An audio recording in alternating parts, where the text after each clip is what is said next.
नहीं तो डिलेटेड, और फिर इसलिए विजयदशमी में ये है कि कुछ आप सफल हों, आपको जो चाहते हैं वो प्राप्त हो। तो हम जो चाहते हैं उसमें पहला क्या होता है? मनी, पैसे होने चाहिए। खुशियां भी तो मनी से ही मिलती हैं। अगर कितना आप खूब पैसे नहीं रहे आपके पास तो कहाँ से खुशी आएगी? बट ठीक है, जितना आपकी आवश्यकता उतना तो मिलना चाहिए। मनी, ओहो, मनी सेज अर्न मी। ओहो, मैंने उसमें लिख दिया, चलो अच्छा इसी में लिखता हूं।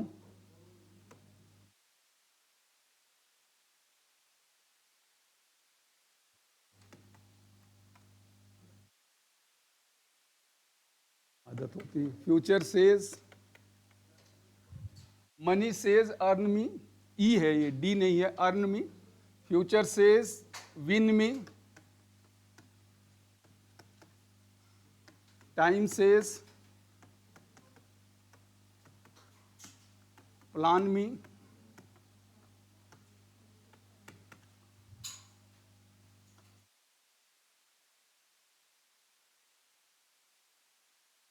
Calendar says turn me,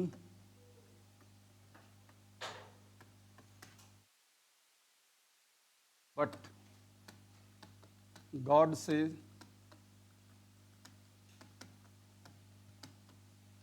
says remember me.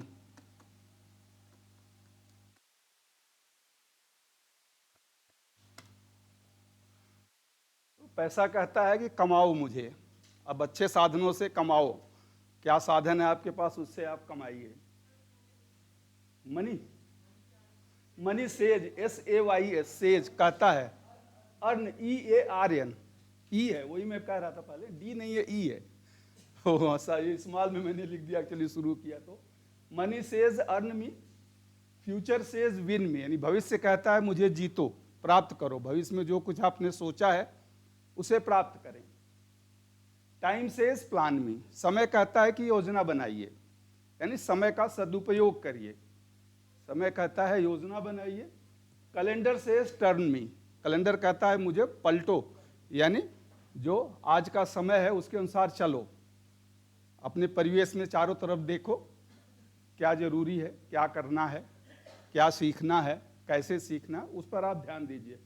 And of course last but not the least, ईश्वर को तो हमेशा याद रखिए, उसमें आस्था रखिए, एक शक्ति मिलती है। तो ईश्वर कहते हैं कि आप मुझे याद करो कम से कम।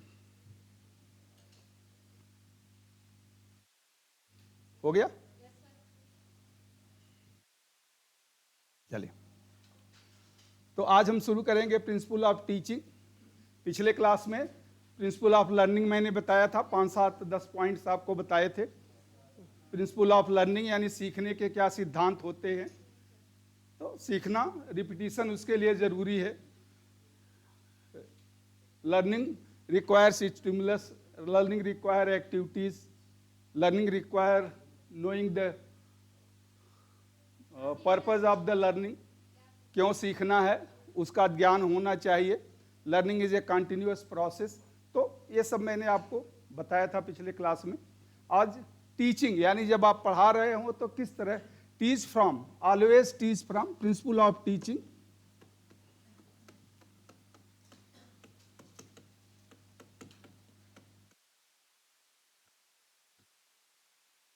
शिक्षण का सिद्धांत, प्रिंसिपल ऑफ टीचिंग, शिक्षण का सिद्धांत आपका है ही है।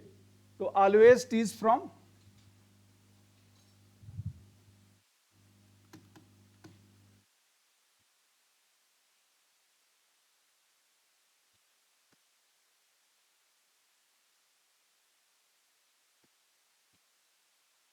हमेशा पढ़ाइए।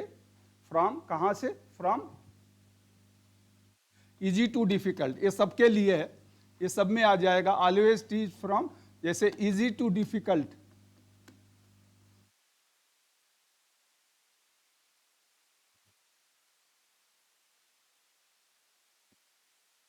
इजी टू डिफिकल्ट यानी सरल से कठिन की तरफ, हमेशा सरल से कठिन की तरफ पढ़ाना, ये सब में आएगा। Always teach from easy to difficult, always teach from easy to difficult, हमेशा पहले सरल बताना फिर कठिन बताना। तो इसीलिए आप देखेंगे हम पहले कोई भी लेसन शुरू होता है तो परिभाषा से शुरू होता है, नेम ऑफ द पार्ट से शुरू होता है, सिद्धांत फिर आएगा, फिर कार्यविधि, फिर उसमें क्या कमियां आएंगी, क्या सुधार होगा, मतलब धीरे धीरे कठिन की तरफ हम जाते हैं। तो सरल से कठिन, recognition to remember,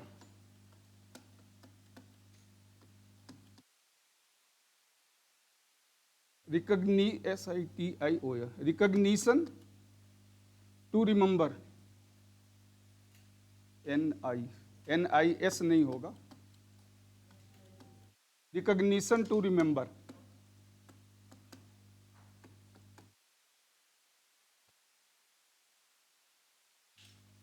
RECOGNITION, recognition to remember. Recognition यानी पहचानना, पहले पहचानना फिर उसे याद करना। पहले पहचानना बताइए, हमेशा पहचानने से याद करने के तरफ पढ़ाइए, ये सब में रहेगा। Always teach from recognition to remember, recognition to remember, realisation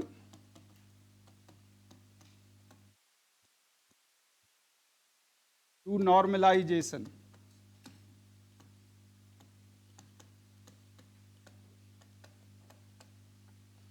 ये कौशल सीखने के क्रम में है। रियलाइजेशन टू नॉर्मलाइजेशन, हाँ ये वाला, हाँ ये है ना, always remember, always teach from मतलब हमेशा, हमेशा। ये रियलाइजेशन यानी अनुभव, अनुभव प्राप्ति से स्थितीकरण, स्थितीकरण सॉरी, या सामान्यकरण लिख लें, सामान्यकरण, अनुभव प्राप्ति से सामान्यकरण की तरफ पढ़ाना, अनुभव प्राप्ति से सामान्यकरण की तरफ पढ़ाना, यानी मस्तिष्क में जब किसी चीज़ का अनुभव हो जाता है तो धीरे धीरे वो मस्तिष्क में स्टोर हो जाता है, और जब स्टोर हो जाता है तो एक सामान्य हो जाता है, फिर वो अपने आप जब आप चाहेंगे उसको कह देंगे या कर देंगे, तो सामान्य अवस्था कहलाती है। तो रियलाइजेशन टू नॉर्मलाइजेशन, हमेशा अनुभव की स्थिति से सामान्यकरण की तरफ पढ़ाना, अनुभव की स्थिति से सामान्य तरफ पढ़ाना। एक्चुअल टू इमेजिनरी, अगला point, actual to imaginary,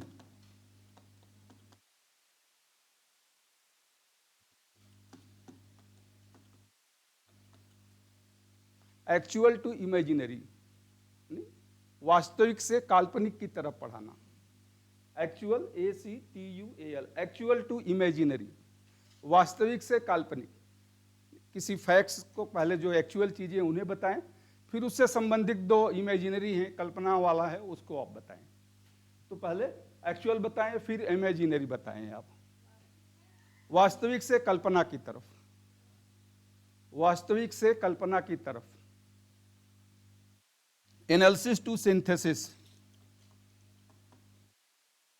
analysis to synthesis,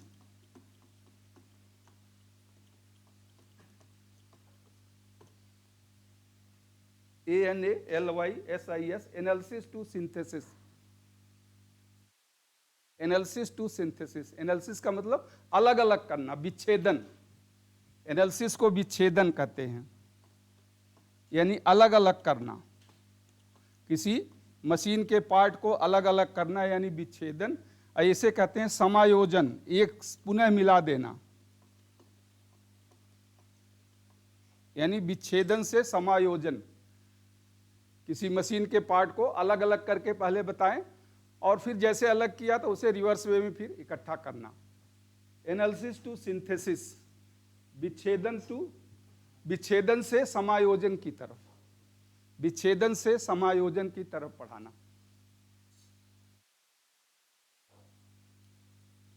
हो गया, मिटा दें इसको।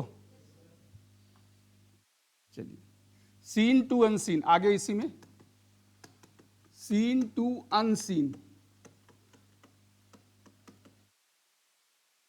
सीन टू अनसीन, सीन यानी जो दिखाई दे, दृश्य से अदृश्य की तरफ पढ़ाना, दृश्य से अदृश्य यानी जो सामने दिखाई दे रहा है या आप दिखा सकते हैं जो, तो दृश्य से अदृश्य की तरफ पढ़ाना, सीन टू अनसीन।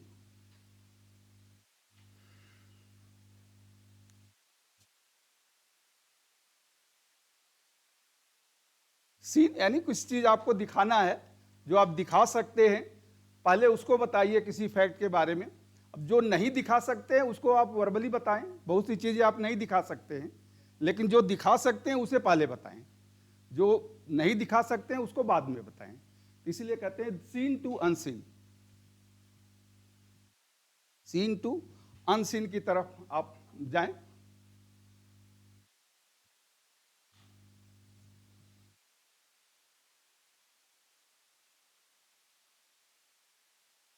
कंसेप्ट, आगे आप इसी में आगे आप लिख ले, conception to perception, conception, oh conception to उल्टा हो गया, sorry, perception to conception, perception to conception.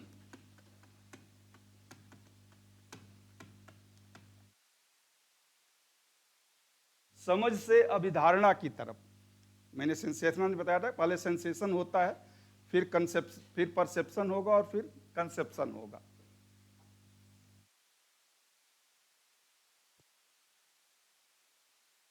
Perception यानी समझ से अभिधारणा, यानी जो मन में याद हो जाए उसे अभिधारणा एक बन जाए किसी चीज की, कि क्या ऑब्जेक्ट है, कैसा है।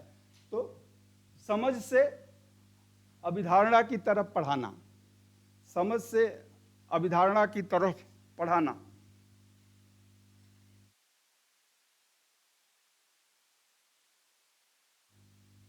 ठीक है, सिंपल टू कॉम्प्लेक्स, ये तो उसी का एक पार्ट है। सिंपल टू कॉम्प्लेक्स,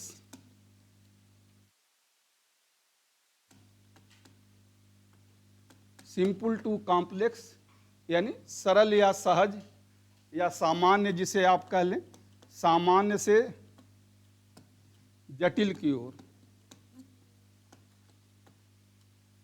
जटिल, सामान्य से जटिल, सामान्य से जटिल की ओर।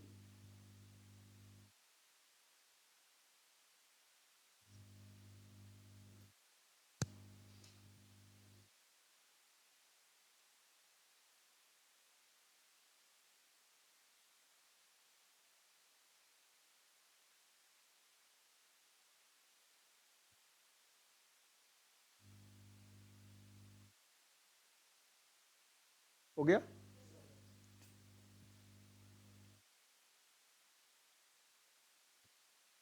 Concrete,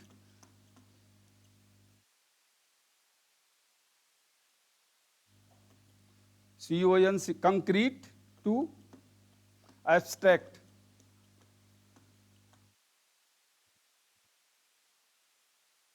concrete to abstract, concrete यानी ठोस, CONCRE, concrete to abstract, concrete यानी ठोस, यानी ठोस तथ्य बताना। एब्स्ट्रैक्ट का मतलब होता है सारांश,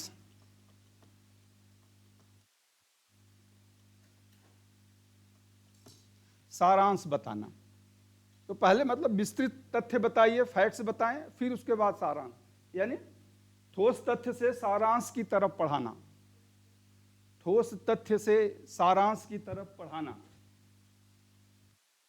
कंक्रीट टू एब्स्ट्रैक्ट, ठोस तथ्य से सारांश की तरफ पढ़ाना।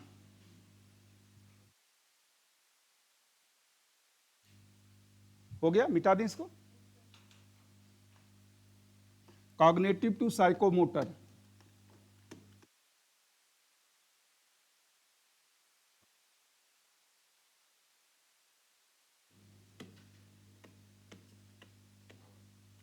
Cognitive to psychomotor.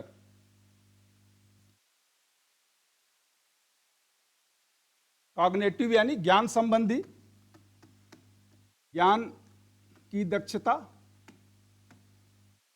और साइकोमोटर का मतलब कार्य की दक्षता।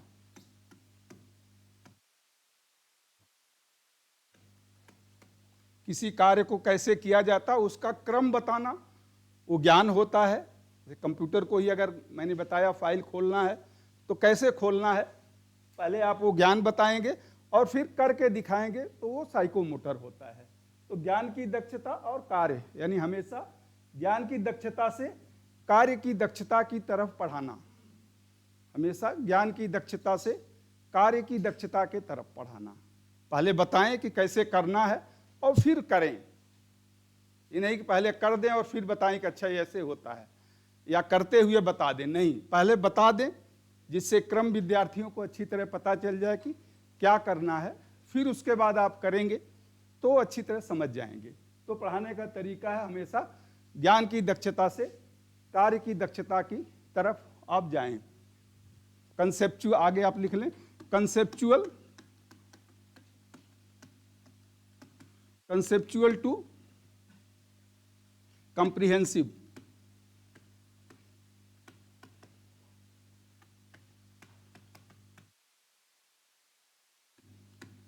कंसेप्चुअल यानी अभिधारणा संबंधी, अभिधारणा युक्त, अभिधारणा युक्त, और इसे कहते हैं विवरण, यानी विस्तार में बताना, विवरण युक्त। अभिधारणा युक्त और विवरण युक्त, अभिधारणा युक्त और विवरण युक्त। अभिधारणा जब आप बता लें कि मतलब कोई ऑब्जेक्ट कैसे दिखता है, उसका साइज क्या है, डायमेंशन क्या है, क्या कलर है, फिर एक एक का विस्तार से आप बताएं कि कलर कौन सा है, रेड है, येलो है, डायमेंशन में क्या है, मिलीमीटर में, सेंटीमीटर्स में, तो वो हम कहते हैं मतलब विस्तार से। तो हमेशा अभिधारणा युक्त से विवरण युक्त की दिशा में पढ़ाएं, हमेशा अभिधारणा युक्त से विवरण की दशा में पढ़ाएं। हो गया? Empirical, empirical to formula.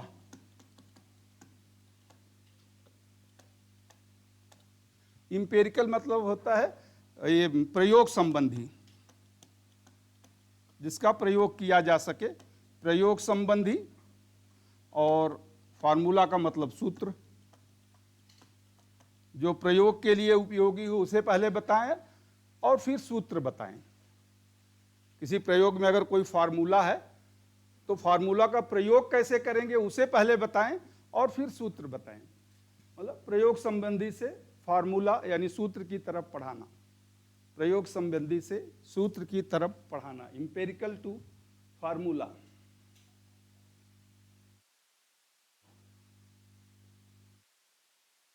Particular, आगे आप लिख लें, particular to general, particular to general.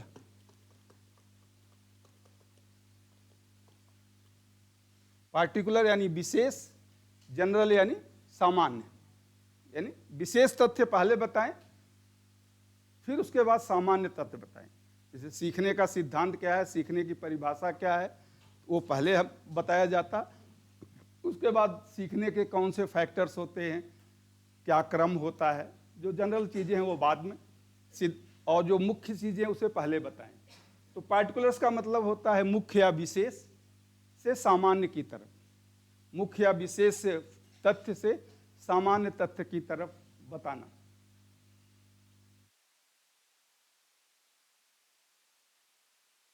मिटा दें? प्रिंसिपल टू थियरी, अगला इसे next point, principle to theory.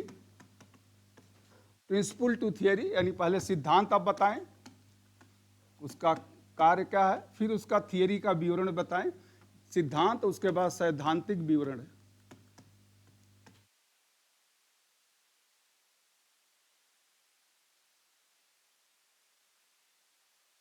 पहले सिद्धांत, यानी सिद्धांत से सैद्धांतिक विवरण की तरफ पढ़ाना, सिद्धांत से सैद्धांतिक विवरण की तरफ पढ़ाना, सिद्धांत से सैद्धांतिक विवरण की तरफ पढ़ाना। अगला पॉइंट परसेप्शन, ये मैंने बताया था, परसेप्शन टू कंसेप्शन। ये हो गया है क्या? अच्छा ठीक है, अगर हो गया है तो ठीक, इसको कट दें। परसेप्शन टू, सॉरी हाँ पहले ही लिखा दिया था, हाँ बिल्कुल बिल्कुल, परसेप्शन टू कंसेप्शन हो गया। चलें कोई बात नहीं। साइकोलॉजिकल, साइकोलॉजिकल, लॉजिकल, कोई मनोवैज्ञानिक तथ्य है तो उसे पहले बताएं।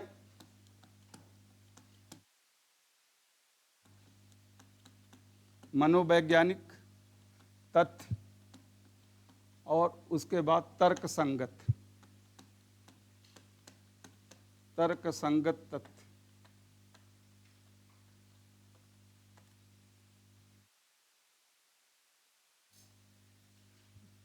हमेशा मनोवैज्ञानिक तथ्य से तर्क संगत तथ्य की तरफ पढ़ाना, हमेशा मनोवैज्ञानिक तथ्य से तर्क संगत तथ्य की तरफ पढ़ाना।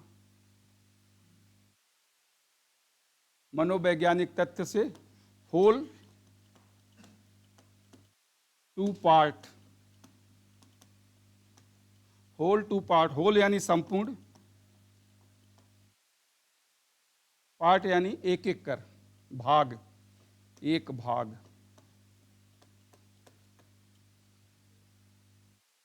Whole to part, WHOL, whole to part, यानी अगर किसी मशीन के आप पार्ट बता रहे हैं तो पहले सब पार्टों के नाम बता दीजिए, फिर एक एक पार्ट का विवरण बताइए। ऐसा नहीं कि एक एक पार्ट का ये है उसका विवरण बताना शुरू कर दे, फिर दूसरा, फिर तीसरा।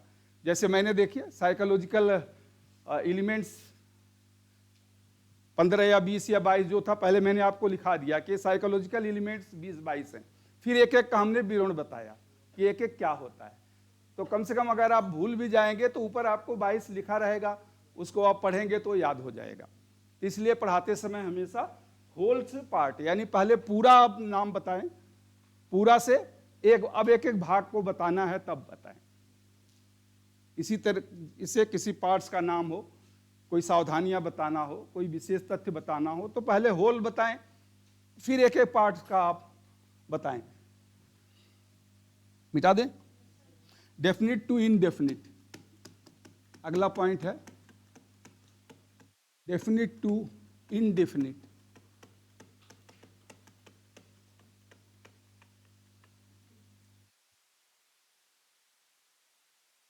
निश्चित से अनिश्चित की तरफ। क्या निश्चित है?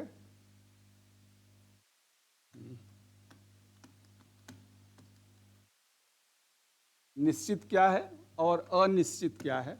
अनसर्टेनिटी। निश्चित से अनिश्चित की तरफ। पहले डेफिनिट है कि ऐसा होता ही है, जो होता है या नहीं होता है पता नहीं है। कि मशीन की कार्यकुशलता अगर आप बता रहे हैं तो मेन उसका क्या इसका फंक्शंस हैं, जो बिल्कुल वो कर सकता है या करके आप दिखा सकते हैं, पहले वो बताएं। फिर आप बताएं कि हाँ ये मशीन ये भी कर सकती है, ये मशीन ये भी कर सकती है। जैसे जिरॉक्स मशीन है तो जिरॉक्स मशीन का काम तो फोटो कॉपी करना है, लेकिन उसमें आप स्कैनिंग भी कर सकते हैं, उसे कंप्यूटर से कनेक्ट करके कमांड भी दे सकते हैं। तो दे सकते हैं कि नहीं वो आप अनसर्टेन है। तो पहले जो मेन है उसको आप बताएं। डेफिनिट्स यानी निश्चित से अनिश्चित की तरफ आप पढ़ाएं। Aim to objective, aim to objective.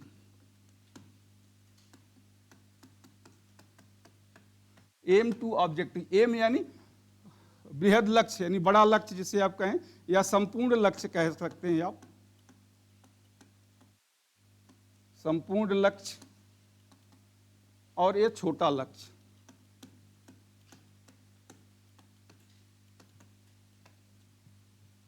संपूर्ण लक्ष्य पहले बताएं, फिर छोटा लक्ष्य।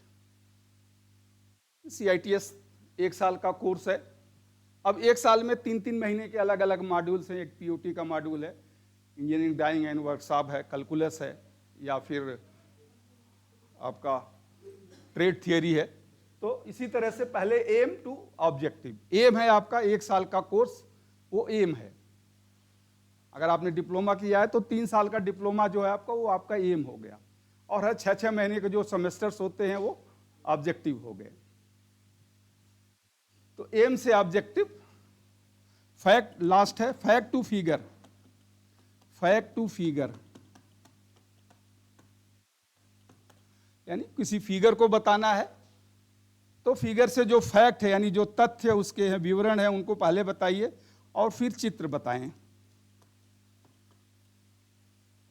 तथ्य से चित्र की तरफ, हमेशा तथ्य से चित्र की तरफ पढ़ाना, हमेशा तथ्य से चित्र की तरफ पढ़ाना।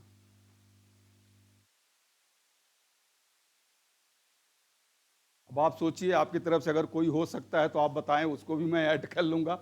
मेरे तरफ से जितना था मैंने बता दिया, मुझे जो याद आया मैंने बता दिया। और भी हो सकता है, ऐसा नहीं है कि यही लास्ट है, बट कुछ एक आपको आइडिया मिल जाएगा कि कैसे पढ़ाना है।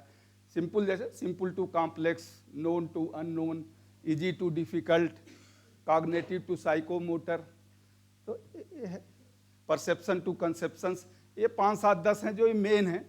और होल टू पार्ट, ये सब 7, 8 जो है मेन है, जो पढ़ाते समय आपको ध्यान रखना है। और तो सब उसके एसोसिएटिव हैं, उससे कनेक्टेड हैं।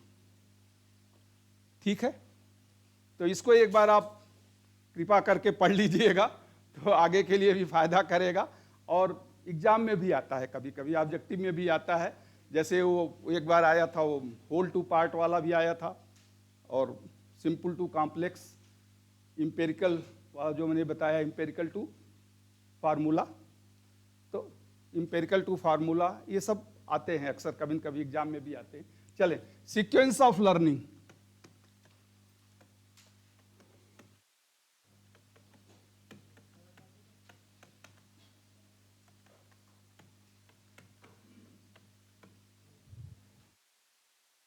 सीखने का क्रम,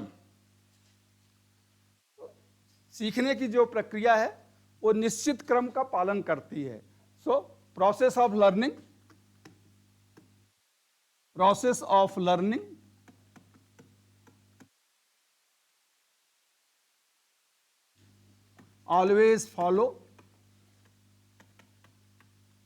always follow a definite sequence.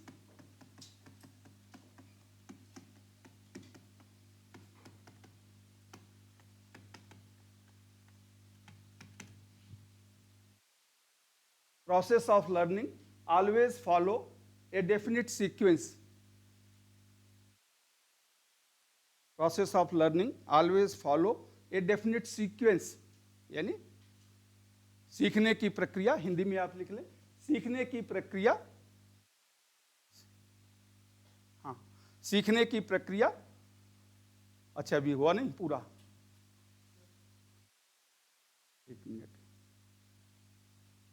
Process of learning always follow A definite sequence. तो सीखने की प्रक्रिया हमेशा एक निश्चित क्रम का पालन करती है। सीखने की प्रक्रिया हमेशा एक निश्चित क्रम का पालन करती है, यानी सीखने के लिए एक निश्चित क्रम होना जरूरी है, नहीं तो सीखना सुविधाजनक या प्रभावी नहीं होगा। सीखने की प्रक्रिया एक निश्चित क्रम का पालन करती है।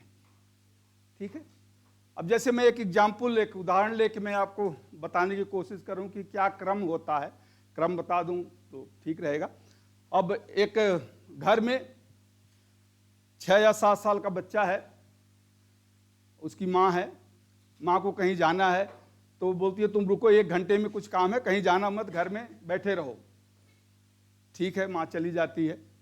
अब बच्चे को भूख लगती है, तो सोचता है क्या करूं यार। तो उसने देखा था कि माँ ने जो है ब्रेड का टुकड़ा अलमीरा में रखा था। उसको पता है कि अलमीरा में ब्रेड है, लेकिन अब छोटा है, वो अलमीरा के वो रैक तक पहुंच नहीं सकता है। उसने देखा क्या करना चाहिए, इधर उधर देखा था कि स्टूल दिखाई दे गया उसको। स्टूल उसने खींच के लाया, अलमीरा के सामने रखा, स्टूल पे चढ़ा, ब्रेड को उतारा और खा लिया। ठीक है, तो ये सीखने का क्रम है। सिंपल में मैंने बताया आपको। अब इसमें 4 क्रम हैं। पहला क्रम क्या है, मिटा दें इसको। अब पहला क्रम क्या हुआ, पहला क्रम कहां से शुरू हुआ है? वेरी गुड, भूख लगी, फील हैंग्री।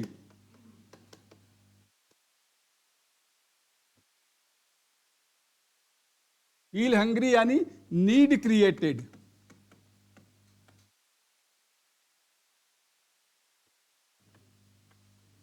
आवश्यकता जरूरी है सीखने के लिए। जब तक आपके मन में इच्छा नहीं होगी, आवश्यकता नहीं जरूर होगी कि आप यहां क्यों आए, आपने कॉम्पिटिटिव एग्जाम क्यों दिया, CITS में आप करना चाहते हैं, क्यों करना चाहते हैं, एक इच्छा जागृत हुई ना। तो सीखने के लिए जरूरी है कि आपके अंदर एक नीड इज इसेंशियल। और नीड क्या करता है, नीड थ्राइव फॉर मोटिवेशन और क्रिएट मोटिवेशन।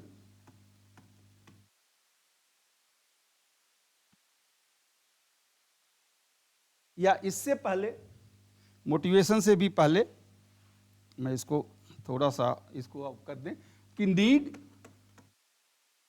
जब नीड क्रिएट होती है तो मन में आपको, नीड तो एक इन्वायरमेंटल फोर्स है कि मुझे CITS करना है, मुझे ये प्राप्त कर लेना है, मुझे एक अच्छा सा घर चाहिए, जो कुछ भी आपने देखा, या मुझे पैसे चाहिए, वो तो बैंक में होगा। तो जो कुछ भी आपने सोचा, नीड आपके यहाँ क्रिएट हुई, लेकिन आपके अंतर मन में उसकी सोच जो क्रिएट होती है उसे कहते हैं मोटिव, प्रेरक। ये नीड मन में एक मोटिव पैदा करता है। And motive generate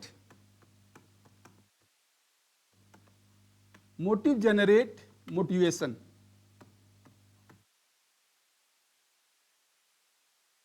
Motivation is essential for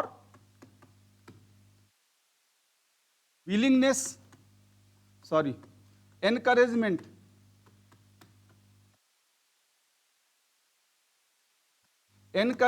and interest।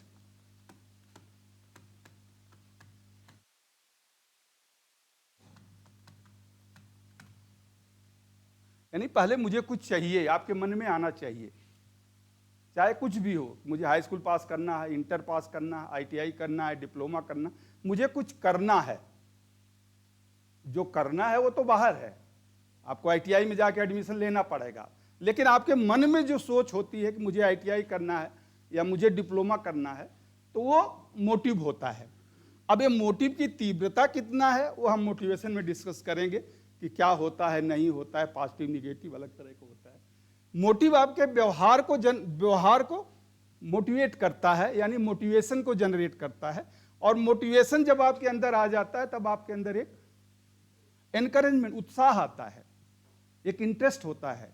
तब आप जाते हैं, फॉर्म लाते हैं, भरते हैं, ऑनलाइन है, फीस जमा करना है, जो कुछ भी करना है वो सब कुछ आप करते हैं, फिर आप उसमें उसको परेशानी महसूस नहीं करते।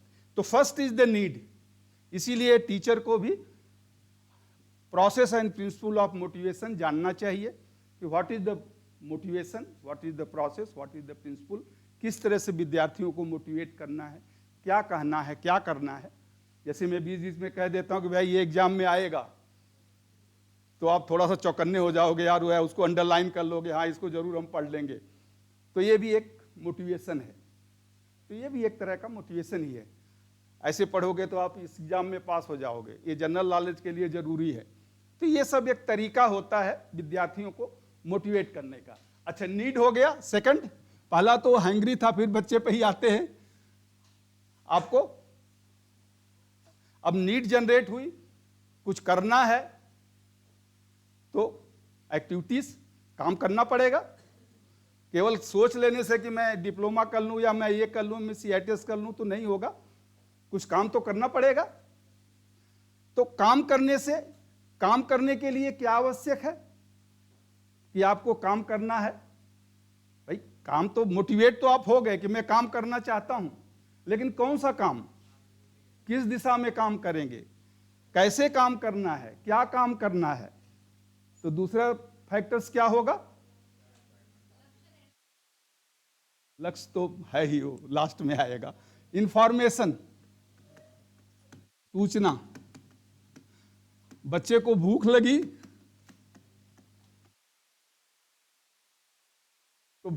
तो अब उसे ध्यान आया कि यार ब्रेड है वहां पे, यानी सूचना, इंफॉर्मेशन। भूख लगी तो काम तो आप करना है, आपको आवश्यकता हुई कि पढ़ना है, आपको आवश्यकता हुई कि मुझे एग्जाम देना है, तो सूचना तो होना चाहिए कि कैसे भरना है, ऑनलाइन भरना है, ऑफलाइन भरना है, कितनी फीस है, क्या उसके क्वालिफिकेशंस क्राइटेरिया है, यानी proper information is essential. Motivation is the encouragement for activity. Motivation आपको कार्य करने की प्रेरणा देता है, लेकिन तभी आप कार्य करेंगे जब सूचना प्रॉपर होगी, उचित होगी। ऐसे नहीं कि आप दिन भर वो खेत में जैसे मजदूर खुदाई करता रहता है, तो मेहनत तो वो बहुत करता है, बट रिजल्ट आउटपुट कितना उसको मिलता है। और वही जो एक आईटी फैक्ट्री में 1 घंटे भी अगर एक उसने डिकोडिंग कर दिया तो 20,000 का बन गया, वो बेचारा दिन भर मेहनत करके भी 1,000 रुपया मुश्किल से कमा पाता है। तो proper information is essential for activities as well as imply the motivation, यानी सूचना उचित हो, पर्याप्त हो। तो information must be adequate and accurate, adequate and accurate।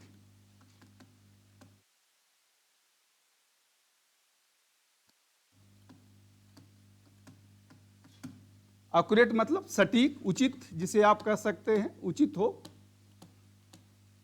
और एडिक्वेट का मतलब पर्याप्त। नहीं तो आप मोटिवेटेड भी हैं, कार्य भी करना चाहते हैं, लेकिन अगर ये प्रॉपर नहीं है, information is not proper and not adequate, तो आप कितना भी मोटिवेटेड हैं, उत्साहित हैं, सब कुछ करना चाहते हैं, लेकिन आपको ऑनलाइन भरना ही नहीं आता है, तो क्या फायदा। तो फिर उसके बाद ठीक है, ऑनलाइन आपको नहीं आता है, तो नेक्स्ट स्टेप है एक्टिविटीज। इंफॉर्मेशन के बाद एक्टिविटीज, कार्य। यानी उस बालक को भूख लगी, नीड जनरेट हुआ, need causes the motive, motive generate the motivation, and motivation is a encouragement for action. लेकिन एक्शन तब होगा जब इंफॉर्मेशन सही हो। तो इंफॉर्मेशन उसे है, ब्रेड रखा है वहां, अब वो ऐसे एक्शन करना है। तो एक्शन क्या करना है, स्टूल वहां तक ले जाना है। अब आपको एक्शन करना है कि भाई ऑनलाइन भरना है, मैं तो नहीं भर पाता हूं, तो चलें किसी साइबर कैफे में, साइबर कैफे के यहाँ जाएंगे और उसको बोल देंगे, वो भर देंगे, तो आपका काम हो जाएगा। तो information must B proper and activity in the right direction, activities का डायरेक्शन सही हो।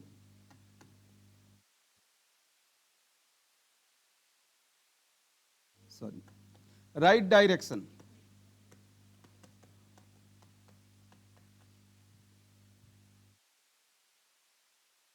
Activities must be in the right direction.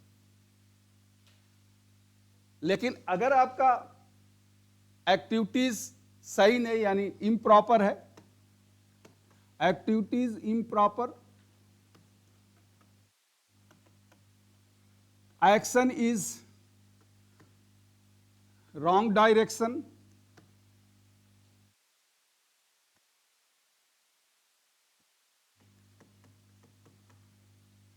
and motivation is not sufficient,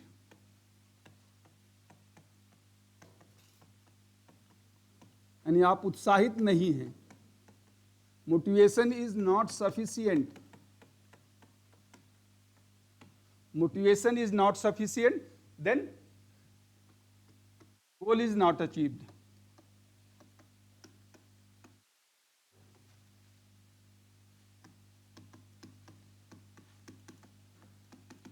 यानी इसके बाद आपका गोल होता है। तो सीखने के लिए सीखने का ये क्रम है, नीड, इंफॉर्मेशन, एक्टिविटीज एंड गोल, ये 4 क्रम है केवल, बस, और सब तो मैंने आपको समझाने के लिए कहा। तो motivation follow the 4 sequence starting from need, information, activities and goal. So if need is need यानी motivation, need create the motive, motive generate the motivation.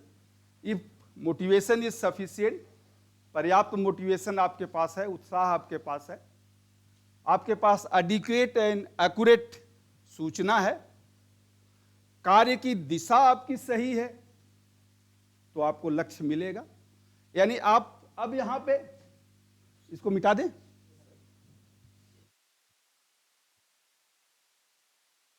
मैं ऊपर का वो नीड है, नीड के बाद इंफॉर्मेशन और इंफॉर्मेशन के बाद एक्टिविटीज। अब एक्टिविटीज में या तो आप सक्सेस होंगे या तो आपको फेल्योर मिलेगा। अगर आपको सक्सेस मिलती है तो एक्टिविटीज स्ट्रेंथन होती है,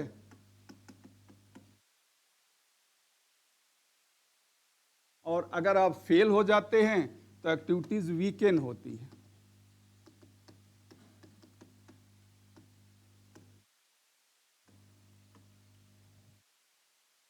ये जो वीकेन हो गया मतलब बिटवीन गोल, ये तो आपका गोल है, चाहे वो सक्सेस हो या फेल्योर हो, यानी आपने गोल अचीव नहीं किया।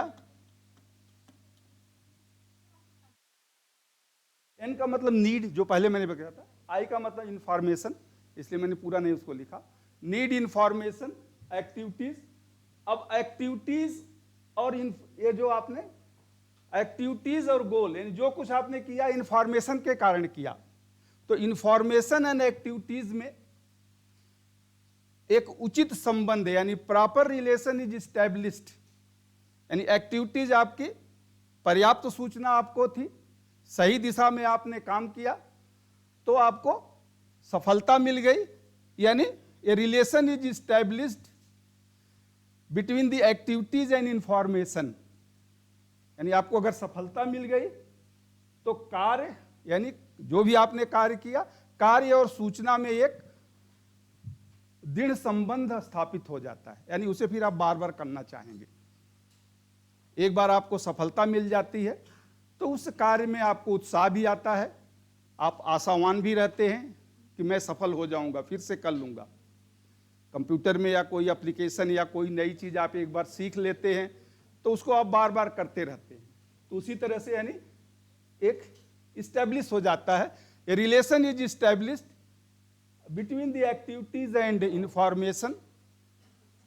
कार्य और सूचना में एक संबंध स्थापित हो जाता है यदि आप सफल हो जाते हैं, और इसे कहते हैं पॉजिटिव लर्निंग।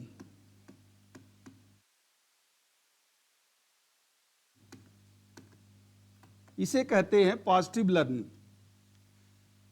लेकिन अगर आप फेल हो जाते हैं तो कार्य और सूचना में संबंध स्थापित नहीं होता है, वे वीक होते हैं, यानी आप फिर उसी कार्य को करने में डरेंगे, हिचकेंगे कि यार फिर से करूं, सफल होऊंगा कि नहीं होऊंगा, तो उसमें एक प्रॉपर संबंध स्थापित नहीं होता है, और इसे हम कहते हैं negative learning. Negative learning.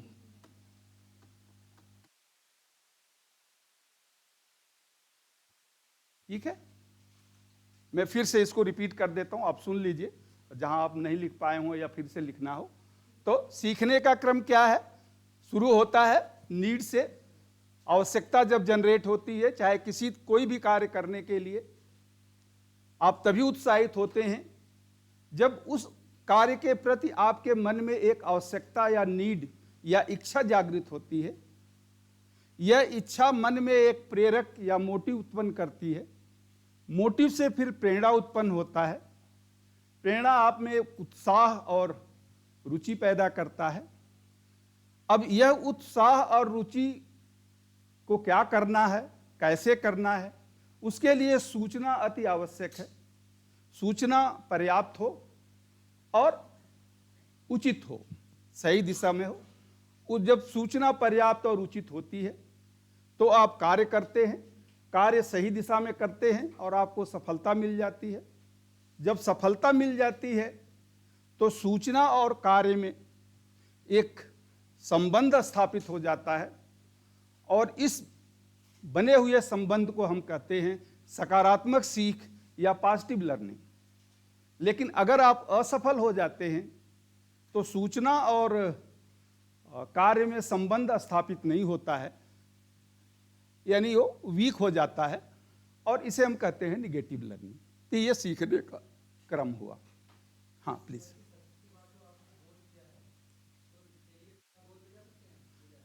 Career के मतलब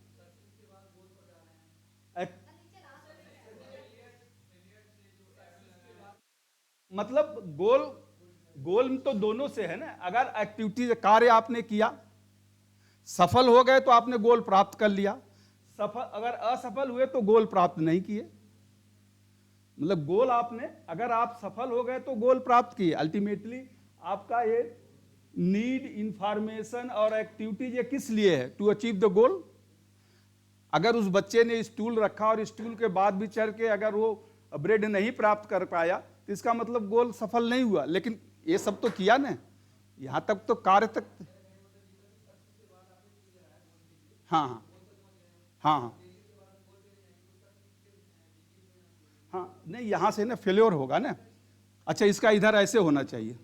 ठीक है ठीक है, चलो आप ऐसे कर लो।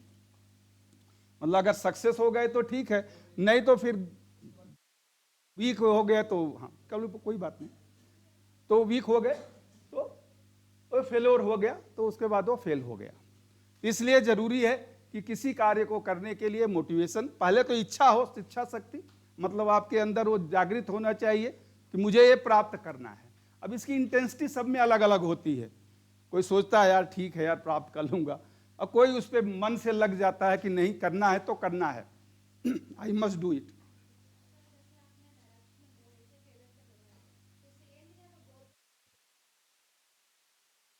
नहीं, ये तो अल्टीमेट है, दोनों के लिए है ये। Goal is the ultimate goal. Either you will achieve the goal और you will not achieve the goal. इसे आप लिख दीजिए अचीव, सक्सेस हुआ यानी अचीव गोल, फेलियर हुआ not achieve goal.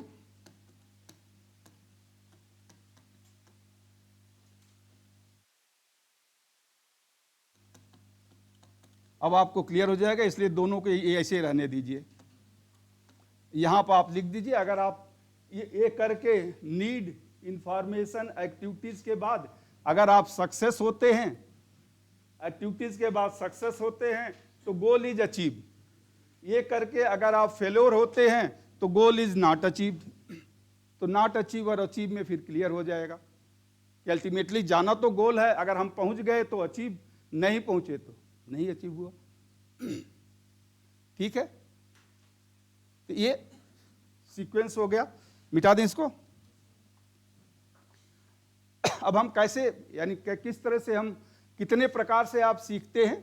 How many ways are ways to see, तरीका, ways to learn. Veg का मतलब तरीका, कितने तरह से आप हैं, या सीखने का तरीका आप कह लें। By trying, by observing,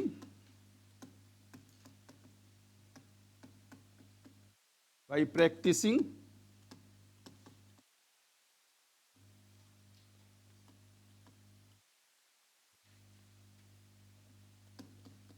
by practising, SING, S होगा ये, by practising, by imitating, by understanding,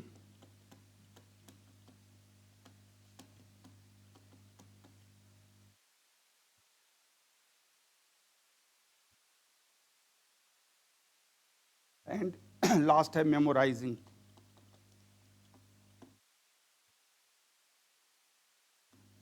तो आप किस तरह से सीखते हैं? ट्राइंग यानी कोशिश करना, कोशिश करके सीखते हैं। ऑब्जर्विंग अवलोकन करके, अवलोकन करके, प्रैक्टिस अभ्यास करके,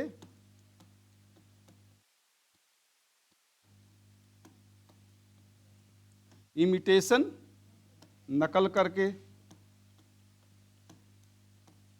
अंडरस्टैंडिंग समझकर, या फिर रटकर, मेमोराइजिंग रटकर। तो ये 6 तरीके होते हैं जिस तरह से हम सीख सकते हैं।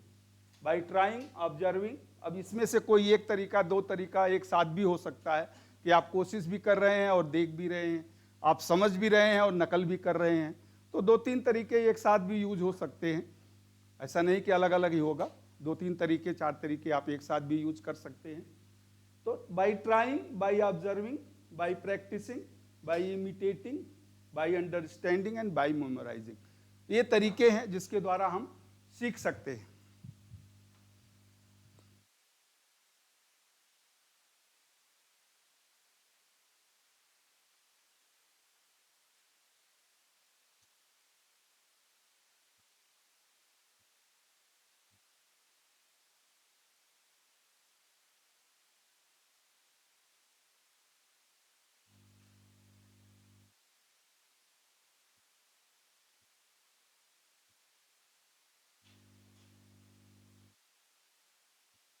ठीक है, हो गया, मिटा दें।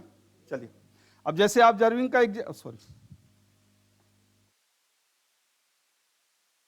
ऑब्जर्विंग का एग्जाम्पल, एक छोटा सा एग्जाम्पल आप मैं से बताऊं।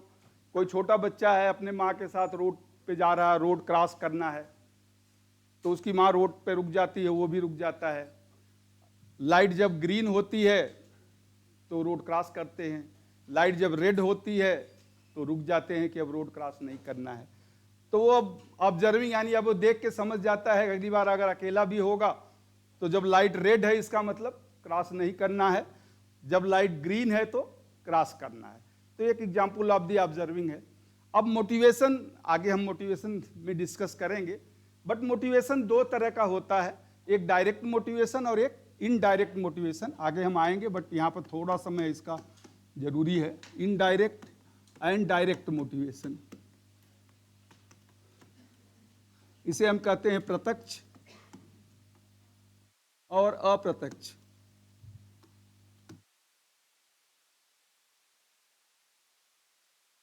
प्रत्यक्ष और अप्रत्यक्ष, डायरेक्ट और इनडायरेक्ट 2 तरह के मोटिवेशन होते हैं। दोनों प्रेरित करते हैं, बट दोनों का अलग अलग तरीका है। जैसे मैं एग्जाम्पल दूं, एग्जाम्पल से हम दोनों को समझाने की कोशिश करते हैं। एक बच्चा होता है, 7th या 8th में पढ़ता है। आजकल तो सब बच्चे टाई पहन के जाते हैं, उसको टाई बांधना नहीं आता है, तो वो क्या करता है, अपने दोस्त को देखता है कि यार वो कैसे टाई बांध रहा है, फिर जैसे वो बांध रहा है वो भी वैसे ही बांधने की कोशिश करता है।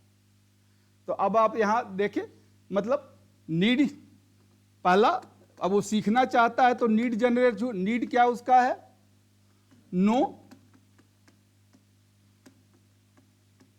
हाउ टू टाई नॉट, यानी टाई कैसे बांधना है वो सीखना चाहता। अब इसकी वो नीड हुई, ये इसकी नीड हुई। तो नीड के बाद इंफॉर्मेशन, इंफॉर्मेशन क्या है,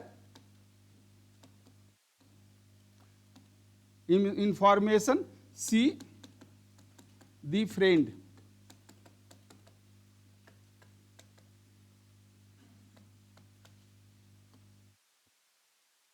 is TIE, who is TIE, who is tying knot। अपने दोस्त को देखता है जो टाई बांध रहा है, अपने दोस्त को देखता है जो टाई बांध रहा है। और थर्ड है एक्टिविटीज,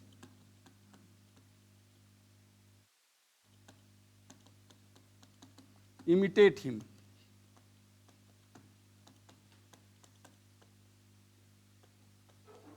उसकी नकल करता है कि कैसे वो बांध रहा है।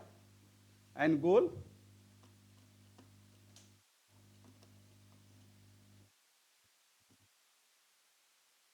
Learn to tie. Learn to tie the not.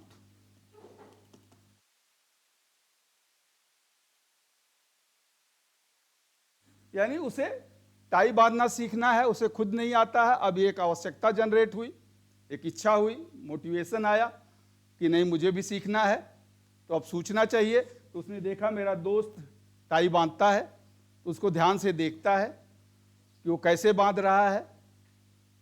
अब एक्टिविटीज जैसे वो बांध रहा है वैसे उसे देख के खुद वैसे ही नकल करेगा, उसको इमिटेट करेगा, कोशिश भी करेगा। तो इसमें और फिर वो एक बार, दो बार, तीन बार कोशिश करता है वैसे ही करने की, और फिर स्वतः करता है और सीख जाता है। तो इसमें कौन कौन से लर्निंग के नियम आ गए, मतलब लर्निंग का जो वेज आ गए। एक तो वो मतलब ऑब्जर्व करता है, observation, observing, imitating and trying. यानी टाई सीखने के लिए उसे ये तीन तरीके अपनाने करते हैं। एक तो देखना, अवलोकन करना कैसे दूसरा बांध रहा है, खुद वैसे करने की कोशिश करना, यानी नकल तो करता ही है, फिर एक दो बार नकल करके देख लेता है कैसे बांधता है, फिर खुद कोशिश करता है कि हाँ ऐसे गलती हो गई थी, अब की बार नहीं होगा। तो वो कोशिश करता है, यानी ट्राई करता है और उसको सीख लेता है।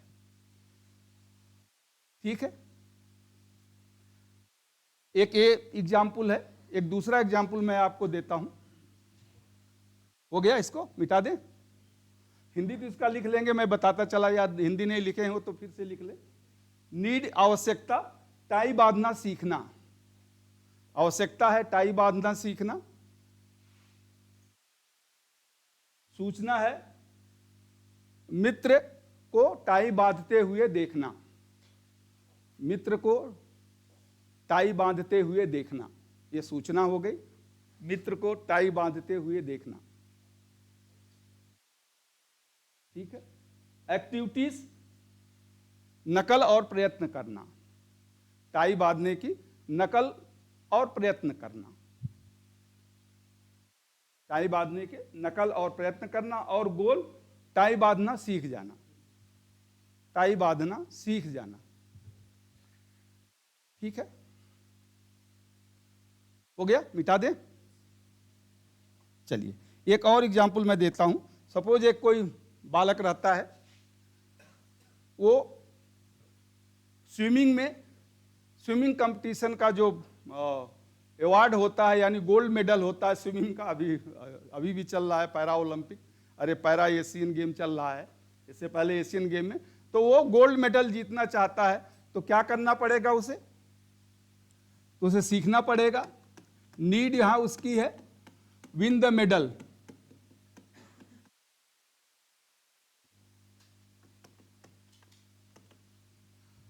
इंफॉर्मेशन, अब वो शाम को 6 बजे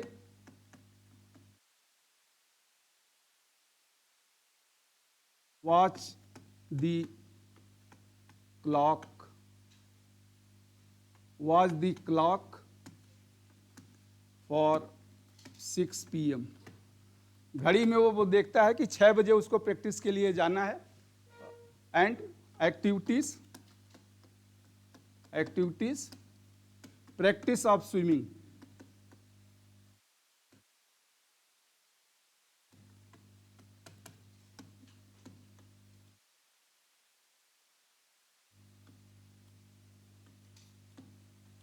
प्रैक्टिस ऑफ स्विमिंग, और गोल उसका हो जाता है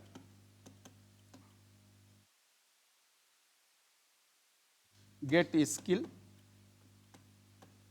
एंड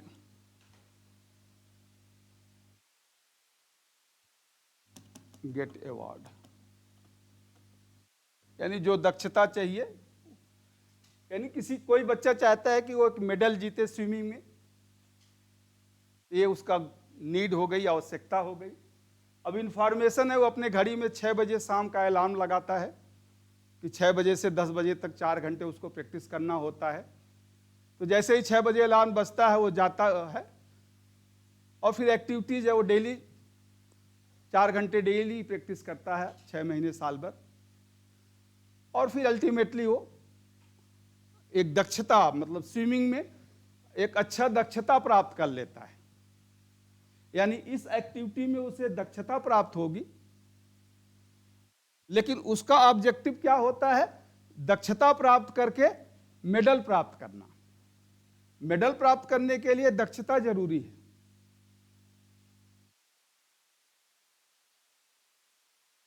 मेडल प्राप्त करने के लिए दक्षता। अब मैंने आपको दो एग्जाम्पल बताया। एक वो बच्चे का जो टाई बांधना सीखना चाहता है, उसका अल्टीमेट गोल क्या है सीखने का? टाई बांधना सीख जाना, क्योंकि वो टाई बांधना नहीं जानता है। यानी उसका स्किल है कि स्किल प्राप्त कर लेना और टाई बांधना, वहीं उसकी स्किल खत्म हो जाती है। लेकिन यहां केवल स्विमिंग में स्किल प्राप्त लेना उसका एम नहीं है। स्विमिंग में स्किल प्राप्त करके प्राप्त करना है। तो इसे कहते हैं इनडायरेक्ट मोटिवेशन। यानी आपका लक्ष्य कुछ और होता है, कहीं पर निगाहें कहीं पर निशाना। तो जब ये होता है तो ये इनडायरेक्ट मोटिवेशन है। यानी दक्षता तो यहां भी प्राप्त होती है, लेकिन वो दक्षता अल्टीमेट नहीं है। उस दक्षता के आधार पर कुछ प्राप्त करना है, इसे कहते हैं इनडायरेक्ट मोटिवेशन। और जो पहला केस था वहां अल्टीमेट एम उसका था केवल वो टाई बांधना, तो वो डायरेक्ट मोटिवेशन है। That is the example of direct motivation and this is the example of indirect motivation. हाँ प्लीज। अच्छा, वो किसमें? उसमें भी समझ, तो जब वो कोशिश करेगा तो समझ तो आएगा ना, लेकिन ट्राइंग मेन है वहां। यहां समझ जरूरी है, यहां समझ जरूरी है। वहां ट्राइंग के साथ समझ भी आप लिख सकते हैं, बट वहां मेन है उसको कोशिश करना। समझने की जरूरत वहां नहीं है, वहां तो कैसे कोशिश करना है सही हो जाए। यहां समझना है कि यार हमें कितना कम से कम समझ लें। ट्राई तो करेगा यहां भी, यहां इमिटेशन नहीं होता है, यहां नकल नहीं है, यहां कोशिश है, ट्राई है और समझ है, जिससे कि उसको प्राप्त कर सके। ये एग्जाम्पल मैंने इसलिए दिया है, डायरेक्ट और इनडायरेक्ट। इसी तरह एम्बिशन, महत्वाकांक्षा।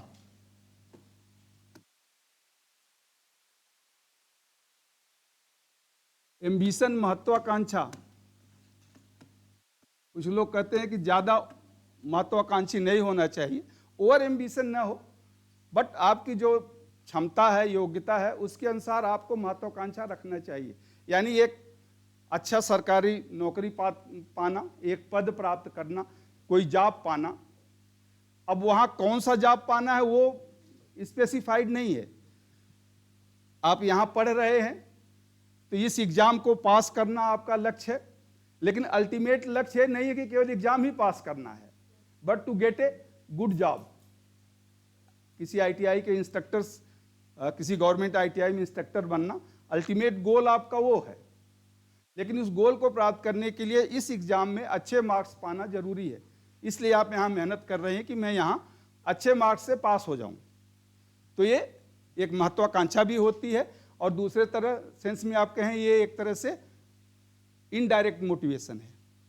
Indirect motivation, so always ambition is a indirect motivation which excite the individual और excite the people to achieve the goal, जो कि व्यक्ति को अपना लक्ष्य प्राप्त करने के लिए उत्साहित करता है कि मुझे इंस्ट्रक्टर बनना है, तो इस एग्जाम में भी अच्छे मार्क्स पाना है, और इस एग्जाम में अच्छे मार्क्स पाना है तो ये सब्जेक्ट्स मुझे पढ़ना पड़ेगा। I have to get the good mark. तो दोनों तरह के डायरेक्ट और इनडायरेक्ट मोटिवेशन दोनों अच्छे होते हैं। कोई लड़का है फिजिक्स में अच्छे मार्क्स उसको आते हैं क्योंकि फिजिक्स में उसको इंटरेस्ट है, तो ये क्या हुआ, डायरेक्ट या इनडायरेक्ट? कोई स्टूडेंट है उसको फिजिक्स में अच्छे मार्क्स आते हैं, इसलिए वो फिजिक्स में हमेशा अच्छे मार्क्स लाता है क्योंकि उसको फिजिक्स में इंटरेस्ट है, तो ये डायरेक्ट मोटिवेशन है। अब किसी बच्चे का मैथ में अच्छा नंबर आता है, हालांकि उसको मैथ में इंटरेस्ट नहीं है, लेकिन घर पर पेरेंट्स की मार न पड़े, घर पे पेरेंट्स की मार न पड़े, इसलिए वह न चाहते हुए भी मैथ पढ़ता है और मैथ में अच्छा नंबर आता है। यानी वो मार से बचने के लिए मैथ पढ़ता है, तो ये इनडायरेक्ट मोटिवेशन है। इसलिए कभी कहते हैं कि fear of punishment is also a motivation.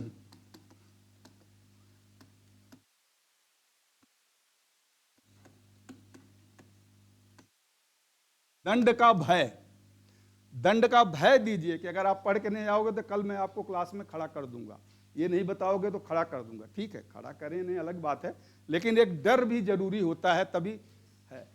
तो नहीं तो fear of punishment is also a motivation, fear of punishment is also a motivation.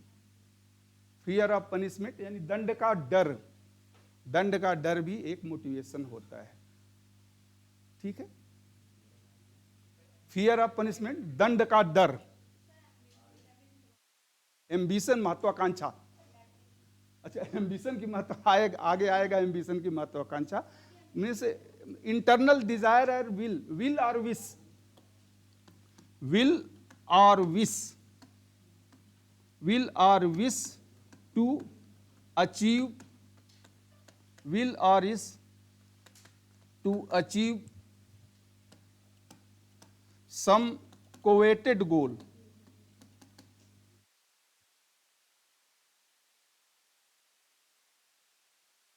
यहां इसकी जरूरत नहीं थी, इसलिए मैं definition is motive is ambition.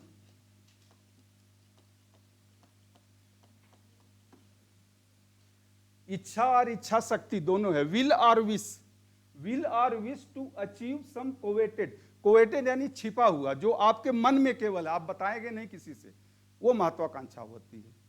Will और wish to achieve some coveted goal, some यानी वो आपको पता है, दूसरे को नहीं पता है, यानी किसी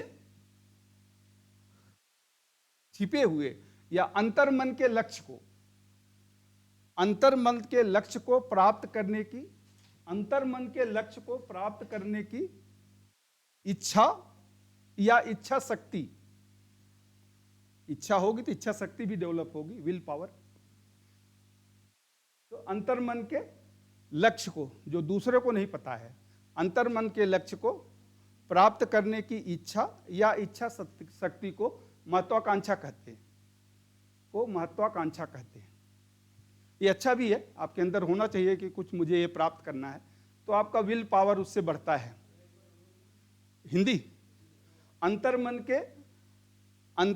के लक्ष्य को प्राप्त करने की इच्छा या इच्छा शक्ति, प्राप्त करने की इच्छा या इच्छा शक्ति, अंतर्मन के लक्ष्य को प्राप्त करने की इच्छा या इच्छा शक्ति को महत्वाकांक्षा कहते हैं। जो अंतर्मन यानी कोवेटेड है, दूसरे को नहीं पता है, छिपा हुआ, कोवेट मतलब छिपा हुआ, कोवेटेड का मतलब होता है छिपा हुआ, जो आपको पता है दूसरे को नहीं पता है। ठीक है, चलें आगे, हो गया?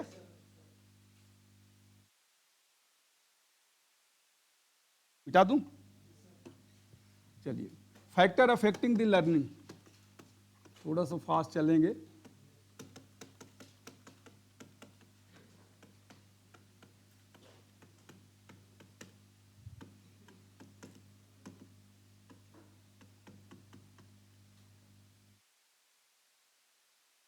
सीखने को प्रभावित करने वाले कारक, फैक्टर यानी कारक, सीखने को प्रभावित करने वाले कारक। फैक्टर्स का मतलब factor affecting, AFFECTING, factor affecting दी लर्निंग, फैक्टर अफेक्टिंग दी लर्निंग, सीखने को प्रभावित करने वाले कारक, सीखने को प्रभावित करने वाले कारक। मैं कुछ पॉइंट्स में बता दूंगा, बहुत से कारण हो सकते हैं। साइकोलॉजिकल में हम नहीं जाएंगे कि साइकोलॉजी तो होती है, जो मैंने 15-20 पॉइंट आपको दिखाया है। अगर आपको इच्छा ही नहीं है, आप में परसेप्शन और कंसेप्शंस नहीं है, आप में विल पावर नहीं है, आप में एबिलिटी नहीं है, और रीजनिंग का यानी विवेक की क्षमता नहीं है, अगर ये सब नहीं है तो आप कुछ भी नहीं सीख सकते हैं। तो साइकोलॉजिकल फैक्टर्स को छोड़ दें, अदर जो factors related with the teaching and training से हैं, उस फैक्टर्स को हम मेन कंसीडर करेंगे। साइकोलॉजिकल फैक्टर्स तो सबके साथ जुड़ा होता है, साइकोलॉजिकली अगर आप कुछ भी करने के लिए तैयार, यानी मन से अगर आप नहीं सोचेंगे तो कुछ नहीं कर सकते।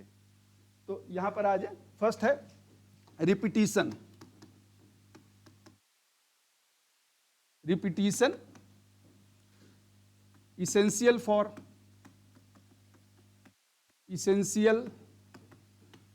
effective learning।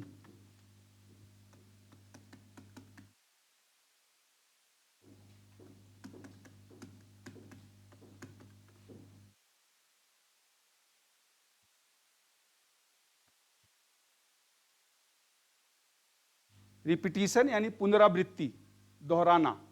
जो कुछ भी आपने सीखा है अगर उसको आप दोहराएंगे नहीं तो वो भूल जाएगा। इसेंशियल फॉर इफेक्टिव लर्निंग, प्रभावी सीख के लिए आवश्यक है। 60 में छोटा एक एक पॉइंट लिखते जाए। Repetition essential for effective learning, प्रभावी सीख के लिए आवश्यक है। प्रभावी सीख के लिए आवश्यक है। एप्लीकेशन, उपयोग, application,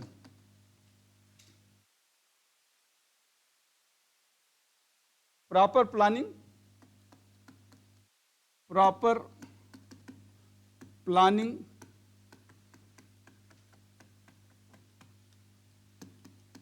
to use the learning,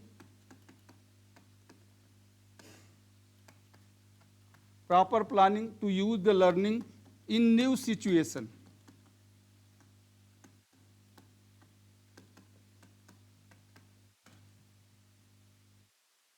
application, proper planning to use the learning in new situation। proper planning to use the learning in new situation।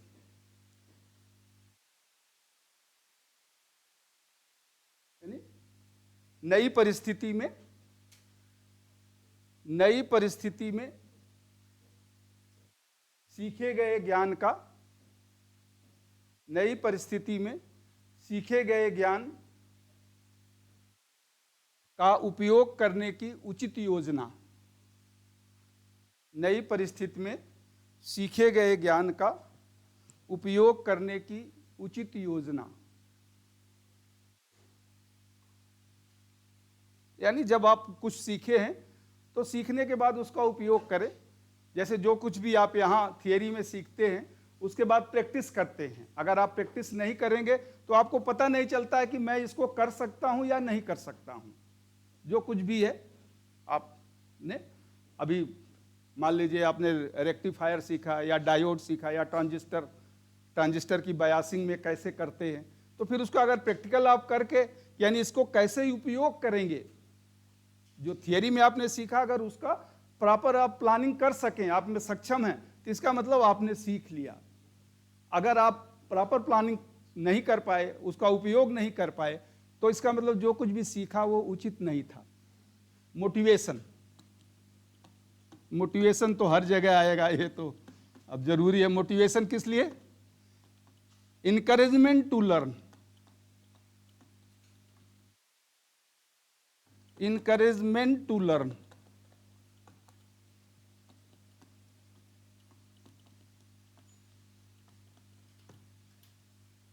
Motivation क्या है? इनकरेजमेंट टू लर्न, सीखने के लिए उत्साह प्रदान करता है या सीखने के लिए उत्साह देता है।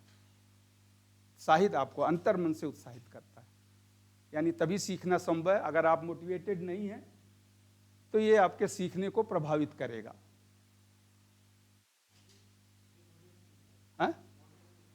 मोटिवेशन यानी सीखने के लिए उत्साह प्रदान करता है, सीखने के लिए उत्साह प्रदान करता है।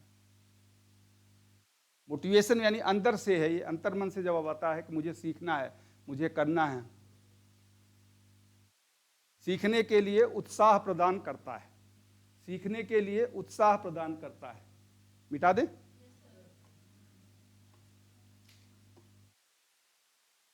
पार्टिसिपेशन, सहभागिता, physical, mental and emotional involvement.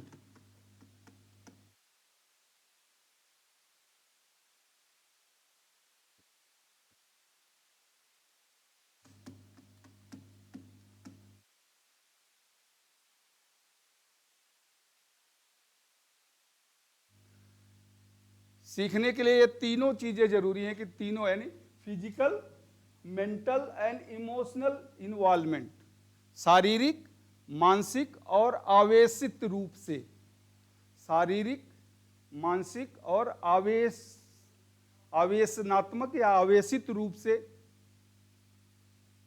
सीखने में समाहित होना।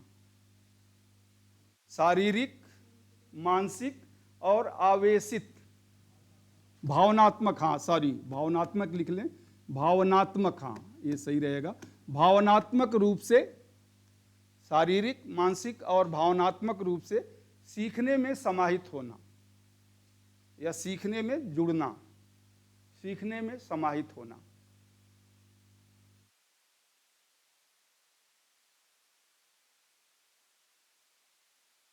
तो यहां आपका तीनों चीजें आ जाती हैं, यानी सीखने के लिए स्पेशली वोकेशनल एजुकेशन में सीखना तभी संभव होगा, यानी फिजिकल कुछ आप काम करेंगे, फिजिकली आप कुछ काम करेंगे यानी साइकोमोटर स्किल, जो हाथ पैर यानी मसल्स का जो एक्शन होता है उसे हम साइकोमोटर स्किल, मेंटल यानी कॉग्निटिव स्किल, कॉग्निटिव स्किल, और तीसरा इमोशनल यानी अफेक्टिव स्किल। ये आगे आएगा, तीनों का हम देखेंगे।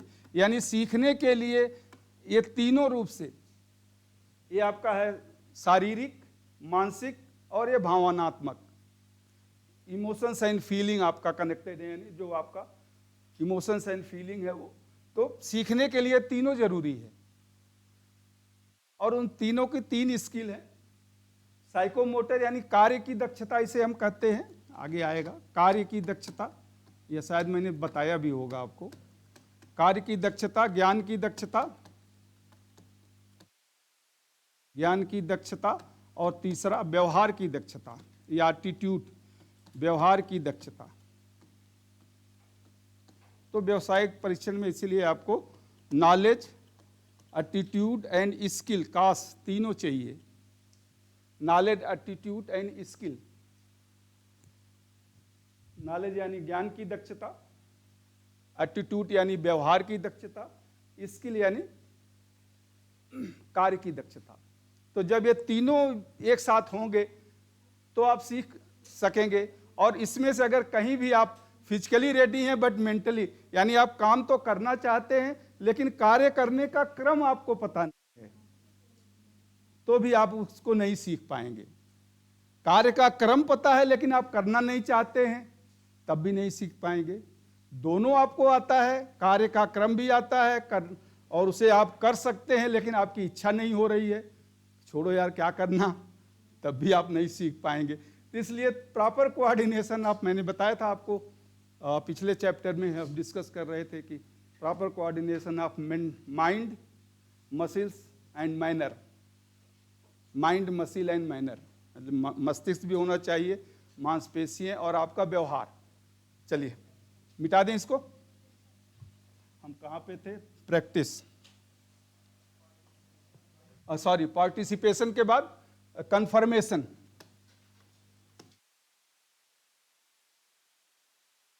कन्फर्मेशन यानी सुनिश्चित करना, कन्फर्मेशन, कन्फर्मेशन यानी no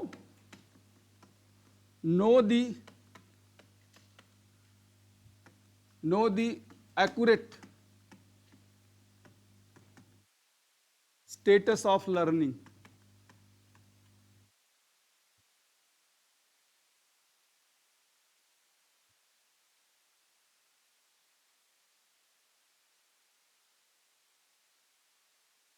Know the accurate status of learning.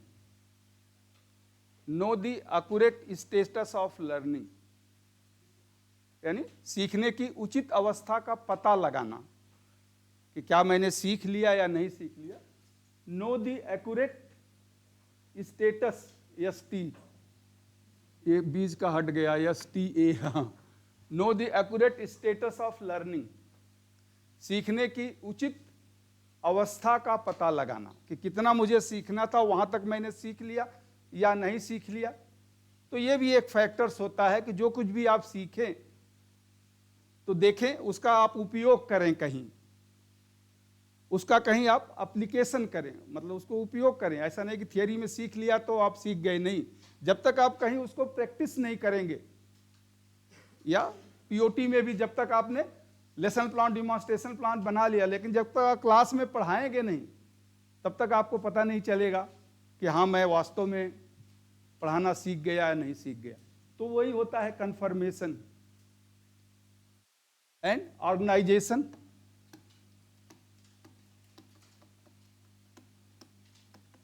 Organisation यानी व्यवस्था करना, व्यवस्थित करना। Organisation, all essential materials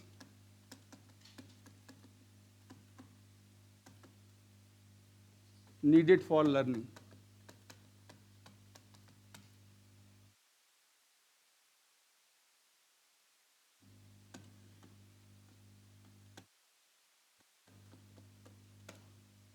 all essential materials needed for learning, यानी सीखने के लिए जो कुछ भी आवश्यक है वह उपलब्ध होना चाहिए। सीखने के लिए जो कुछ भी आवश्यक है वह उपलब्ध हो, तभी आप सीख सकते हैं। कंप्यूटर और प्रैक्टिस करना, कंप्यूटर नहीं है, या जो रॉ मटेरियल चाहिए वो नहीं है। तो सीखने के लिए जो आवश्यक है वो उपलब्ध हो, सीखने के लिए जो आवश्यक हो वो उपलब्ध हो। ठीक है।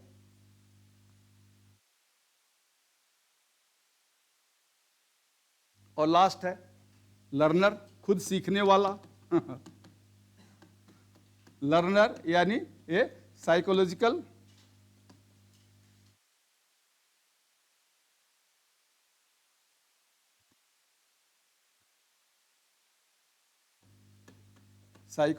फेज ऑफ लर्निंग, जो मैंने बताया था आपको कि ये भी जरूरी है मनोवैज्ञानिक रूप से।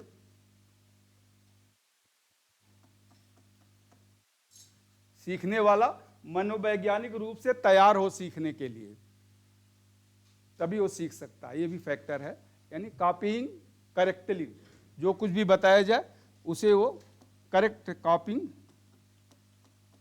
Copying correctly.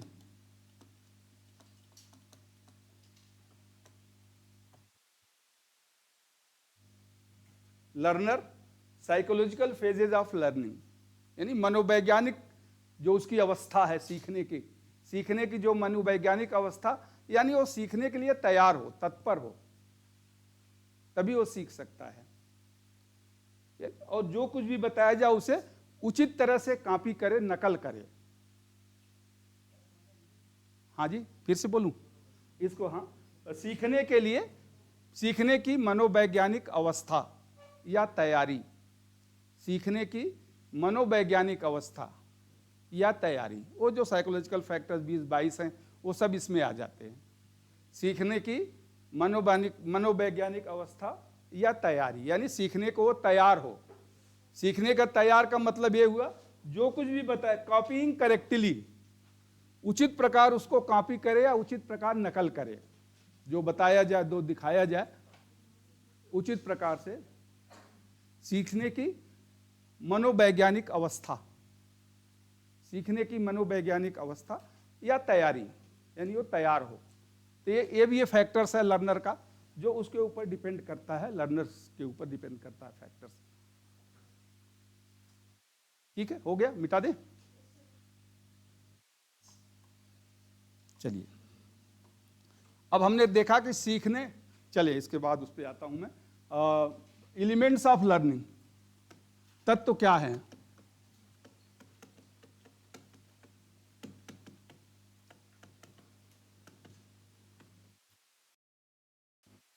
सीखने के तत्व में पहला पॉइंट होता है गोल, लक्ष्य आपका। बिना लक्ष्य के हम कुछ नहीं करते। एलिमेंट्स ऑफ लर्निंग, सीखने के तत्व, गोल, सम कॉन्सिक्वेंसेस,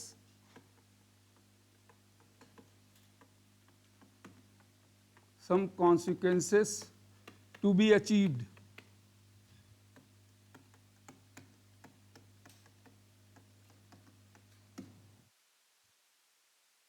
अभी आप गूगल में सर्च करेंगे तो इसमें बहुत डिटेल्स में आएगा, हो सकता है आप समझ भी ना पाएं, इसलिए मैं एक एक लाइन शॉर्ट में लिखा रहा हूं जिससे आप समझ सकें और ज़्यादा डिटेल्स में भी नहीं जाए, समझ भी जाए। तो गोल यानी लक्ष्य जरूरी है किसी भी कार्य। लक्ष्य का मतलब क्या होता है? कॉन्सिक्वेंसेज यानी परिणाम, टू बी अचीव्ड यानी कुछ परिणाम जिसे प्राप्त करना है, चाहे वो जो भी परिणाम हो जो आपने सोच रखा है, कुछ परिणाम जिसे प्राप्त करना है वो लक्ष्य कहलाता है।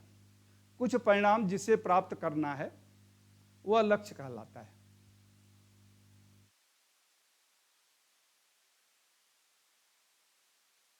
कुछ परिणाम जिसे प्राप्त करना वो लक्ष्य कहलाता है। अब इस लक्ष्य को प्राप्त करने के लिए क्या चाहिए? सेकंड पॉइंट इसमें रेडीनेस,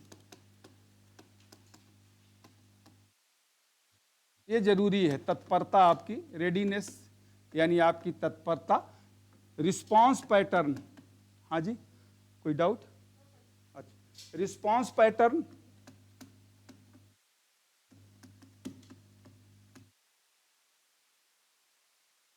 रिस्पांस पैटर्न यानी प्रतिक्रिया का प्रारूप।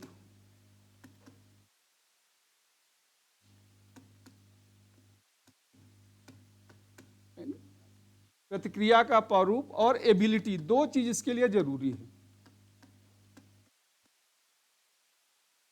रेडीनेस में दो चीजें यानी तैयारी में या तत्परता के लिए दो चीजें जरूरी हैं। Response pattern, PATTERN, sorry ERN, response pattern यानी प्रतिक्रिया का प्रारूप, और एबिलिटी यानी आपकी योग्यता। जो करना है उसके लिए आप योग्य हैं, आपकी योग्यता है। और ये रिस्पांस पैटर्न ये साइकोलॉजिकल फैक्टर्स है। इनिशिएटिव, आप काम को शुरू करना चाहते हैं, इच्छा है आप में। प्रतिक्रिया आपकी क्या है कार्य के प्रति, कि करना है तो अच्छी तरह से करना है या नहीं करना है, छोड़ देना है, या किसी तरह पूरा कर दो यार, क्वालिटी की तरफ नहीं जाना है। तो जो भी है, तो तत्परता डिपेंड करता है दो फैक्टर्स पर। यह आपकी अपनी इच्छा शक्ति और योग्यता दोनों का सम्मिश्रण होता है। आपकी इच्छा शक्ति और योग्यता, रिस्पांस पैटर्न इच्छा शक्ति हो गया और एबिलिटी आपकी योग्यता, दोनों को अगर आप कंबाइन कर दें तो ये आपकी तत्परता होती है। कितना जल्दी आप उस कार्य को शुरू कर देते हैं, इनिशिएट करते हैं, तो इस पे आपको डिपेंड करता है। इसके बाद सिचुएशन,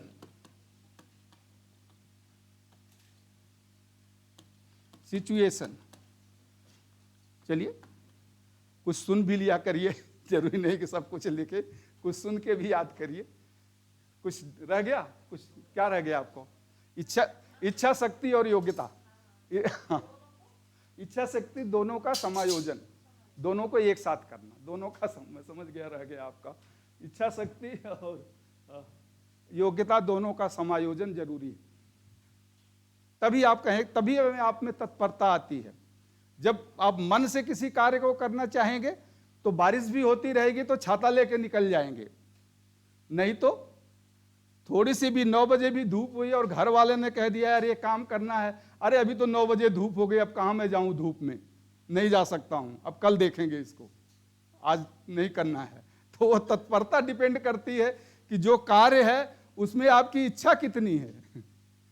खुद की इच्छा है तो 12 बजे धूप में भी निकल जाएंगे, मई के महीने में भी 12 बजे धूप में निकल जाएंगे, और इच्छा नहीं है तो नवंबर के महीने भी 9 बजे तगड़ी धूप लगेगी। तो वो डिपेंड करता है। इसीलिए ये रिस्पांस पैटर्न है, सब में होता है, ये ह्यूमन बीइंग है, सबके अंदर होता है, किसी में कम किसी में ज़्यादा। वो कहावत है ना, वो घर में इसी पे चलो 5 मिनट के लिए थोड़ा सा, वो घर में हस्बैंड एंड वाइफ रहते हैं तो हस्बैंड कहता है खाना बनाना है, खाना बना लो, एक रिश्तेदार आ रहे हैं, तो वाइफ उनकी गुस्से में हो जाती है, कि तुम्हारे रिश्तेदार डेली डेली आते रहते हैं, कितना मैं खाना बनाऊं, मैं तो तंग हो गई, खाना बना बना के परेशान हो गई। तो चुपचाप सुनता रहता है, 10 मिनट 5 मिनट सुनते रहता है। फिर वो बोलता है तुम्हारे पिताजी आ रहे हैं। तो जितना रिस्पांस था सब बदल गया। पहले क्यों नहीं बताया? जल्दी से जाओ, मीठा लेके आ जाओ, ये कम है वो कम है, सब लेके आओ, मैं फटाफट किचन में जाती हूँ। तो ये होता है रिस्पांस पैटर्न। क्योंकि हम भुक्तभोगी हैं ना, इसलिए बता रहे हैं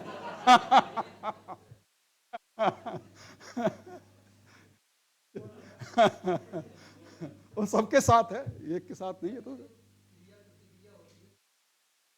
क्रिया जो आप करते हैं, जैसे मैंने आपको कुछ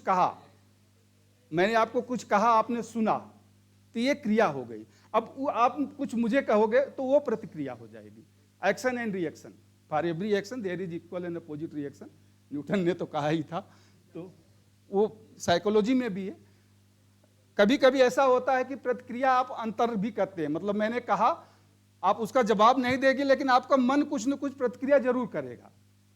वो फिर इंटरनल फीलिंग या इमोशन आप में जनरेट होते हैं, वो इंटरनल प्रतिक्रिया है, वो इंटरनल प्रतिक्रिया होती है। और अगर आपने उसको कह दिया तो एक्सटर्नल प्रतिक्रिया हो जाएगी। चले, सिचुएशन यानी परिस्थितियां सीखने के एलिमेंट्स, यानी सीखने के लिए परिस्थितियां जरूरी। इसमें कोई भी symbol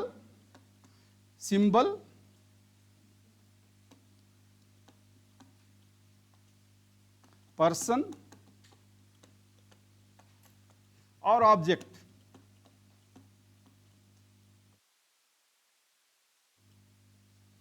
will be favorable for learning, will be favorable for learning.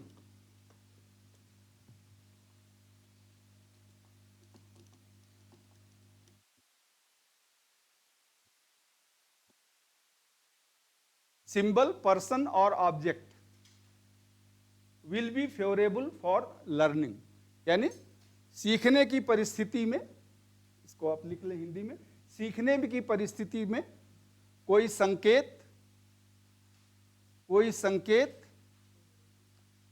मानवीय वृत्ति, पर्सन का मतलब मानवीय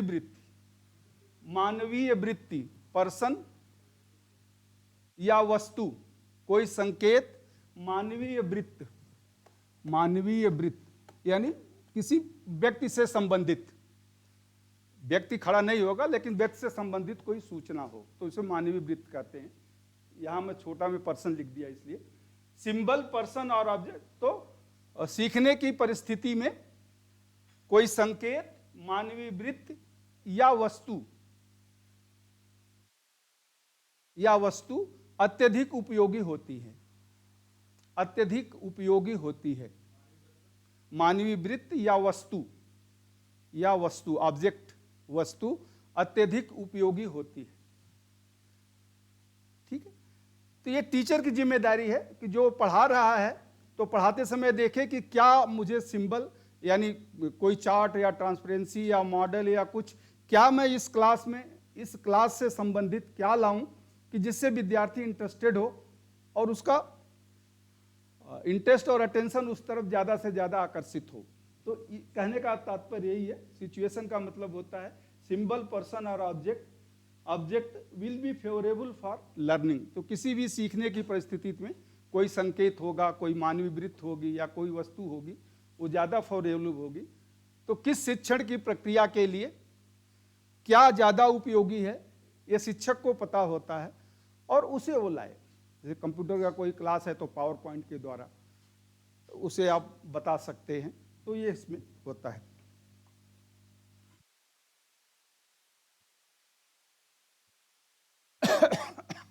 इसके बाद है इंटरप्रिटेशन।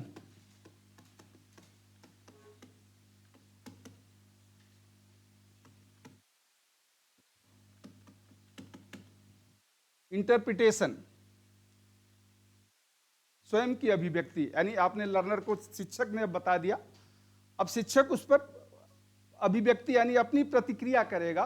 इसे आप कह सकते हैं reaction to obstacle, reaction to obstacle.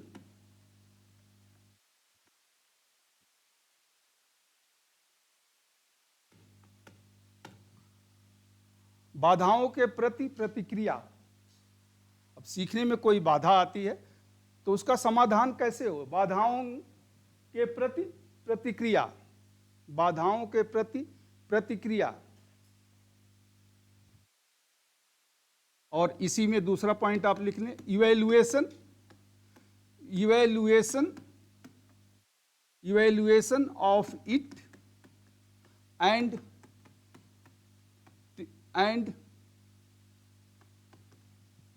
deciding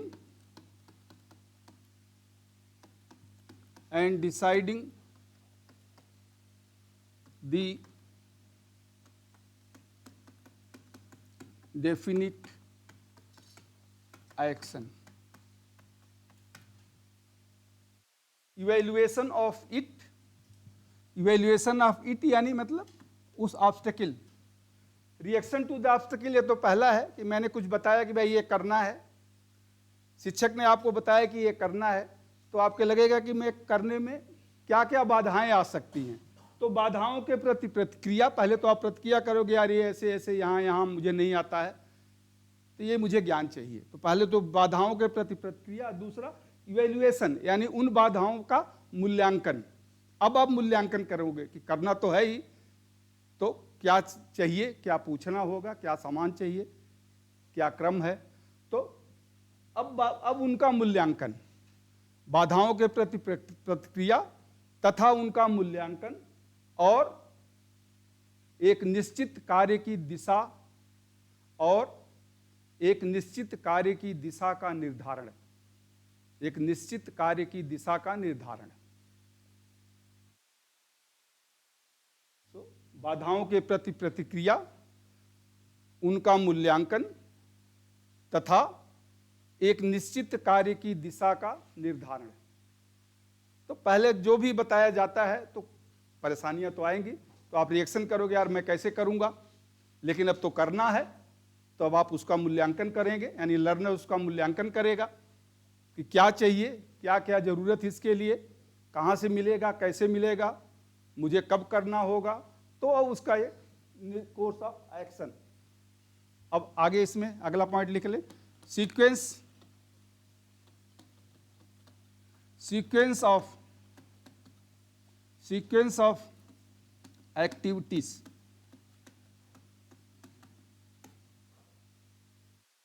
perform as per decided, perform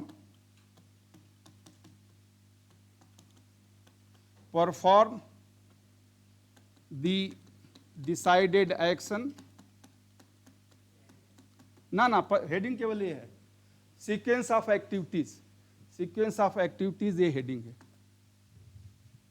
यानी कार्य करने का क्रम, सीक्वेंस ऑफ एक्टिविटीज कार्य करने का क्रम, उसमें ये पॉइंट है परफॉर्म द डिसाइडेड एक्शन। हाँ, एलिमेंट्स ऑफ लर्निंग का है ये तीसरा या चौथा जो भी पॉइंट होगा, ये भी पॉइंट है, ये चौथा है, ये चौथा है, ये पांचवा है, ये पांचवा है। Sequence of activities perform the decided action as per set sequence, set sequence.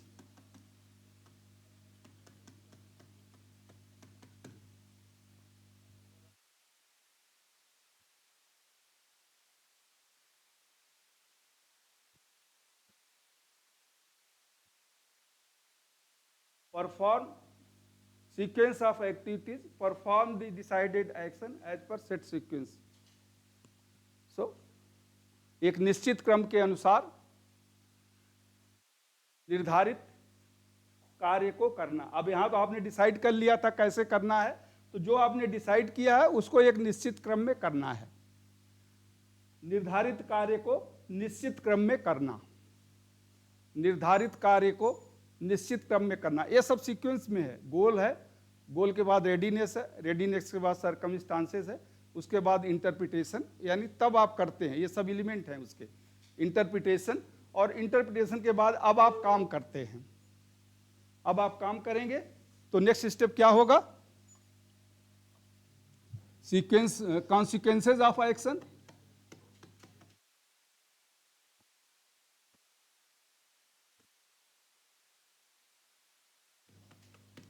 पांचवा छठवां कौन सा पॉइंट है? 6, कॉन्सिक्वेंसेज ऑफ एक्शन। कॉन्सिक्वेंसेज यानी परिणाम, जो आपने कार्य किया अब उसका परिणाम क्या क्या हुआ। तो परिणाम क्या होगा? अगर आप सफल हो गए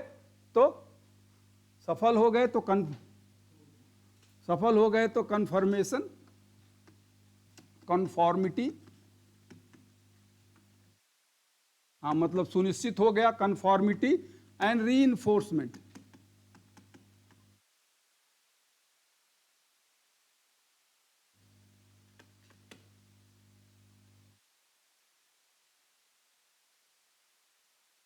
conformity and reinforcement on getting success.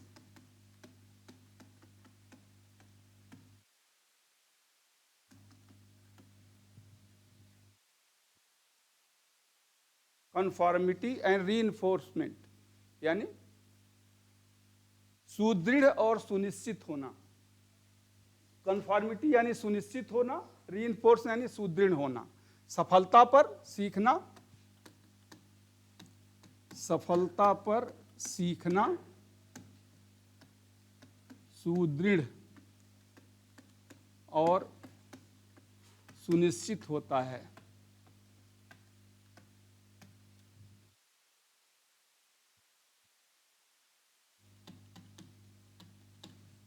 अगर आप सफल हो गए, सुनिश्चित हो गए, हाँ मैं सफल हो गया, और एक जो सीखना चाह रहे थे वो सीखे, लेकिन अगर असफल हो गए तो क्या करना हो गया? दोबारा से करें। क्या करेंगे दोबारा से?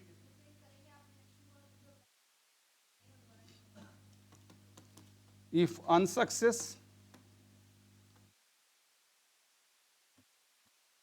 Unsuccess repeat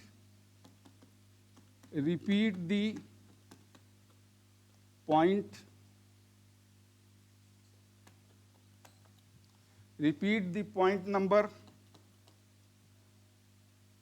4 and 5 above again.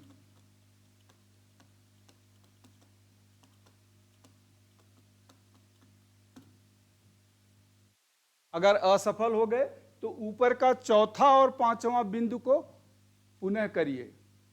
ऊपर के चौथे और पांचवें बिंदु को पुनः करिए अगर असफल हो गए। अगर असफल हो गए तो ऊपर के चौथे और पांचवें बिंदु को पुनः करिए। चौथा बिंदु क्या है? इंटरप्रिटेशन ऑफ ऑब्स्टिकल्स को फिर से कि कहाँ मैं असफल हो गया, तो उसको आप उसकी प्रतिक्रिया यानी कहाँ असफल हो गया उसका मूल्यांकन करिए, और फिर अपने कार्य की दिशा जो पहले आपने डिसाइड किया था अब उसको थोड़ा चेंज करिए और फिर उस कार्य को करिए। तो पांचवा पॉइंट है एक्शन करना और चौथा पॉइंट है उसका मूल्यांकन करना। तो चौथे और पांचवें पॉइंट को अगर असफल हो गए तो ऊपर का चौथा और पांचवा पॉइंट पुनः करिए। हो गया? हाँ जी हो गया, मिटा दें। Last 7 generalisation.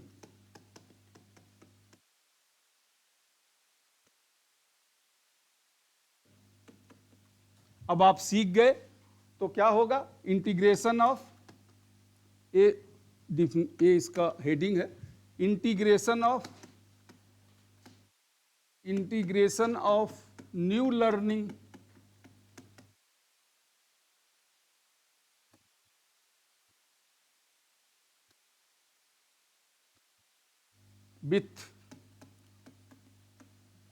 with already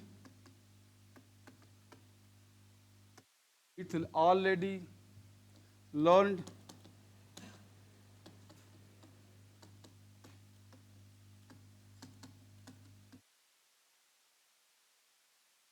integration of new learning with already learn matters या मटीरियल्स, जो भी कर लें, लर्न मैटर्स या मटीरियल भी इसे कर सकते हैं।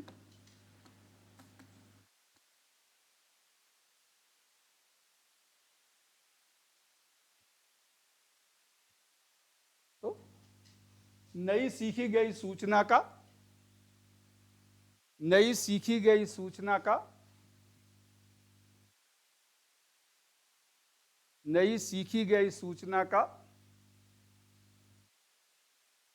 पहले से सीखी गई सूचनाओं के साथ, नई सीखी गई सूचना का पहले से सीखी गई सूचनाओं के साथ,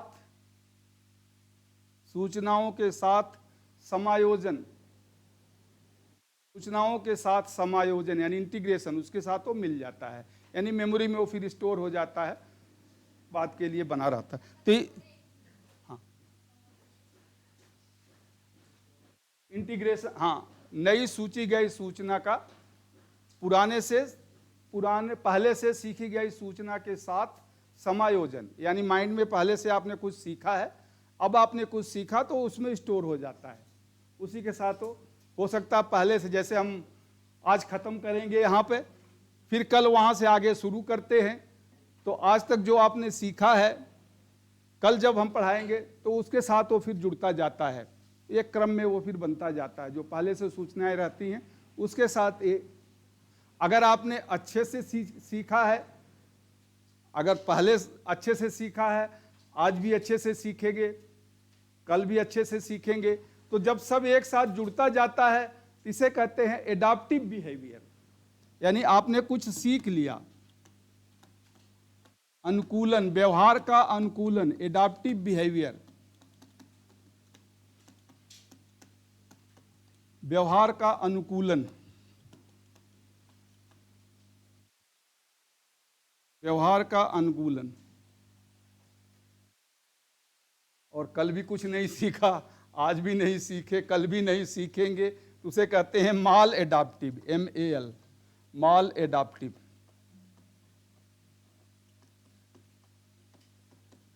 माल एडाप्टिव बिहेवियर यानी प्रतिकूलन।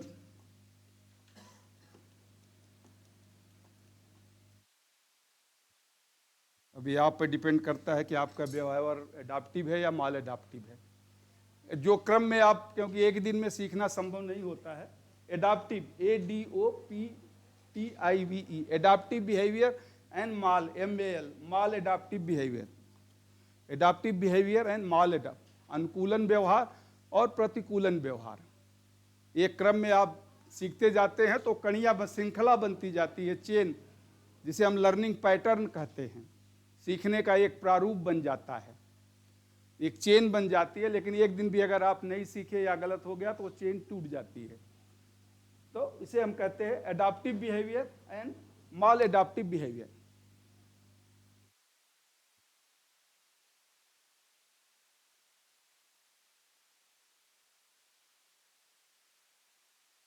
माल एडाप्टिव बिहेवियर यानी जो सीखने की श्रृंखला टूट जाए, यानी आपने जो सीखने का क्रम है वो कहीं बाधित हो जाए। सीखने का क्रम जब बाधित हो जाता है तो उसे माल एडाप्टिव कहते हैं। कल आपने सीखा, आज आपने नहीं सीखा, दोनों का क्रम जुड़ नहीं पाया, या बीच में आप कुछ एब्सेंट हो गए, तब भी क्रम नहीं जुड़ता है, तब भी एक माल एडाप्टिव बिहेवियर होता है। फिर आपको उसको रिपीट करना पड़ता है, सीखना पड़ता है। चलिए सीखना केवल the learning is not only knowing the things, कि आपने केवल रट लिया,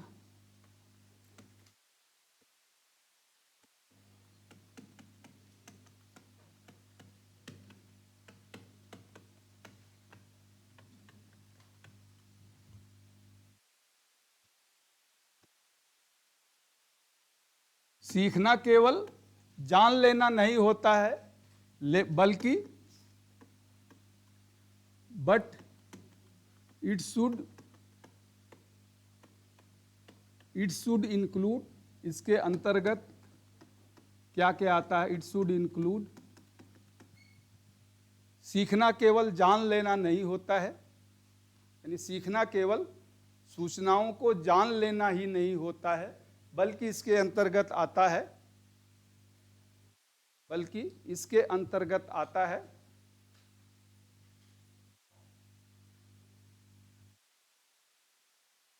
हो गया,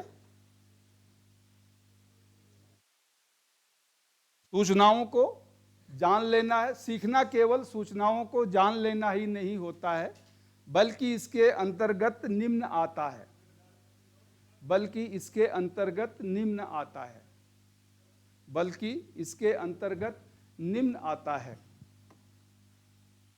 तो पहला तो वही होगा, to know the information, to know the information, यानी सूचना को जानना तो पहले पड़ेगा ही, टू नो द इंफॉर्मेशन। दूसरा, to understand, to understand the information.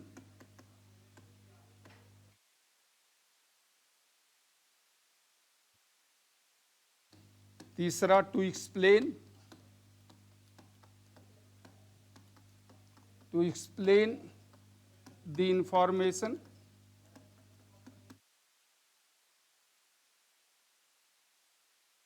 To explain the information. चौथा, to demonstrate the information.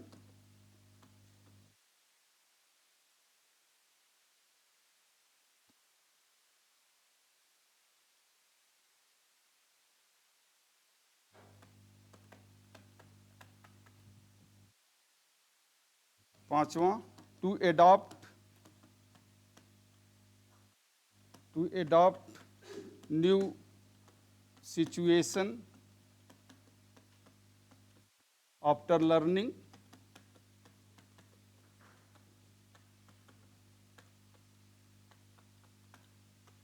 To adopt the new situation after learning.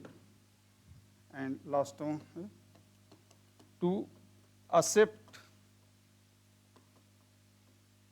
to accept the challenge, to accept the new challenge।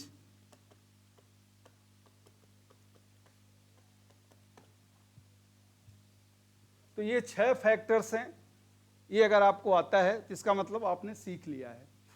To know the information, यानी सूचना को, पहले आप English लिख रहे हैं, English लिख लीजिए, to know the information, to understand, और इंफॉर्मेशन तो सेम है, कॉपी करते जाइए, to understand the information, to explain, EXPLA, explain the information, demonstrate the information, adopt new situation after learning, adopt new situation after learning, यानी सीखने के बाद कुछ नया कर सकें, to accept the new challenge, नई चुनौतियों का सामना कर सकें। तो ये 6 अगर आप कर सकते हैं तब आप कहेंगे कि हाँ मैंने वो सूचना सीख लिया है। तो केवल जान जाना तो केवल एक एस्पेक्ट उसका होता है, जानना। सूचना को जानना, हिंदी में पहला है सूचना को जानना, सब में सूचना आएगा, बट सूचना को जानना, एक ही लाइन में अगर लिखना चाहें तो एक ही लाइन में लिख लें, सूचना को जानना, समझना, व्याख्या करना और प्रदर्शित करना। सूचना को जानना, समझना, व्याख्या करना और प्रदर्शित करना या प्रदर्शित करने की क्षमता। सूचना को जानना, समझना, व्याख्या करना और प्रदर्शित करने की क्षमता, और प्रदर्शित करने की क्षमता। ये तो 4 पॉइंट हो गया। 5वां पॉइंट है adopt the new situation after learning, यानी नई परिस्थितियों के अनुकूल ढालने में समर्थ, या सीखने के बाद नई परिस्थितियों में ढालना, सीखने के बाद नई परिस्थिति में ढालना, सीखने के बाद नई परिस्थिति में ढालना। एक्सेप्ट द न्यू चैलेंज, नई चुनौतियों का सामना करना, उससे संबंधित कोई नई चुनौती का अगर आप सामना करने में सक्षम हैं तो नई चुनौतियों का सामना करना। ठीक है, ठीक है, 2 मिनट और मैं लूँगा बस, इसके बाद एक ख़त्म करते हैं आज का। हो गया प्रोसेस ऑफ लर्निंग।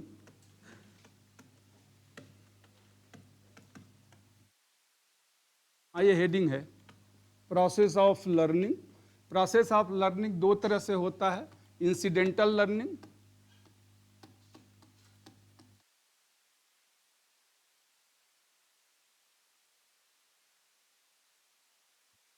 इंसिडेंटल यानी अचानक, और दूसरा होता है डेलिबरेट लर्निंग, डेलिबरेट जानबूझकर।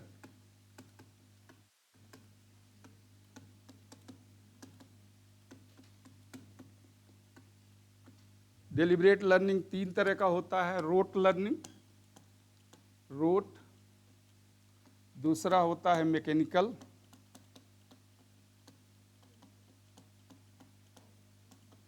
और तीसरा होता है रेशनल।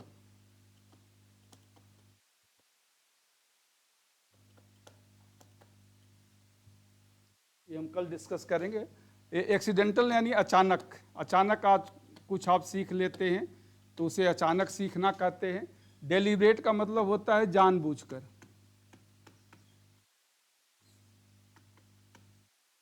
यानी तैयारी के साथ जब आप सीखते हैं तो उसे जानबूझकर सीखना कहते हैं। रोट का मतलब रट कर, रट कर सीखना, ट्रायल एंड एरर, प्रयत्न करके।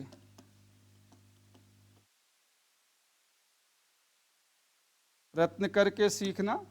और ये है रेशनल का मतलब तर्क संगत तरीके से सीखना,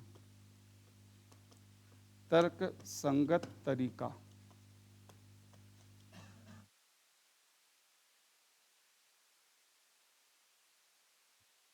ये प्रोसेस ऑफ लर्निंग है।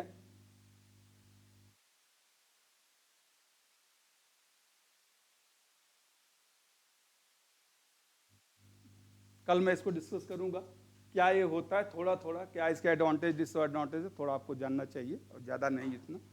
और फिर law of learning and theory of learning, दो इसमें और है, बस इसके बाद ये खत्म हो जाएगा।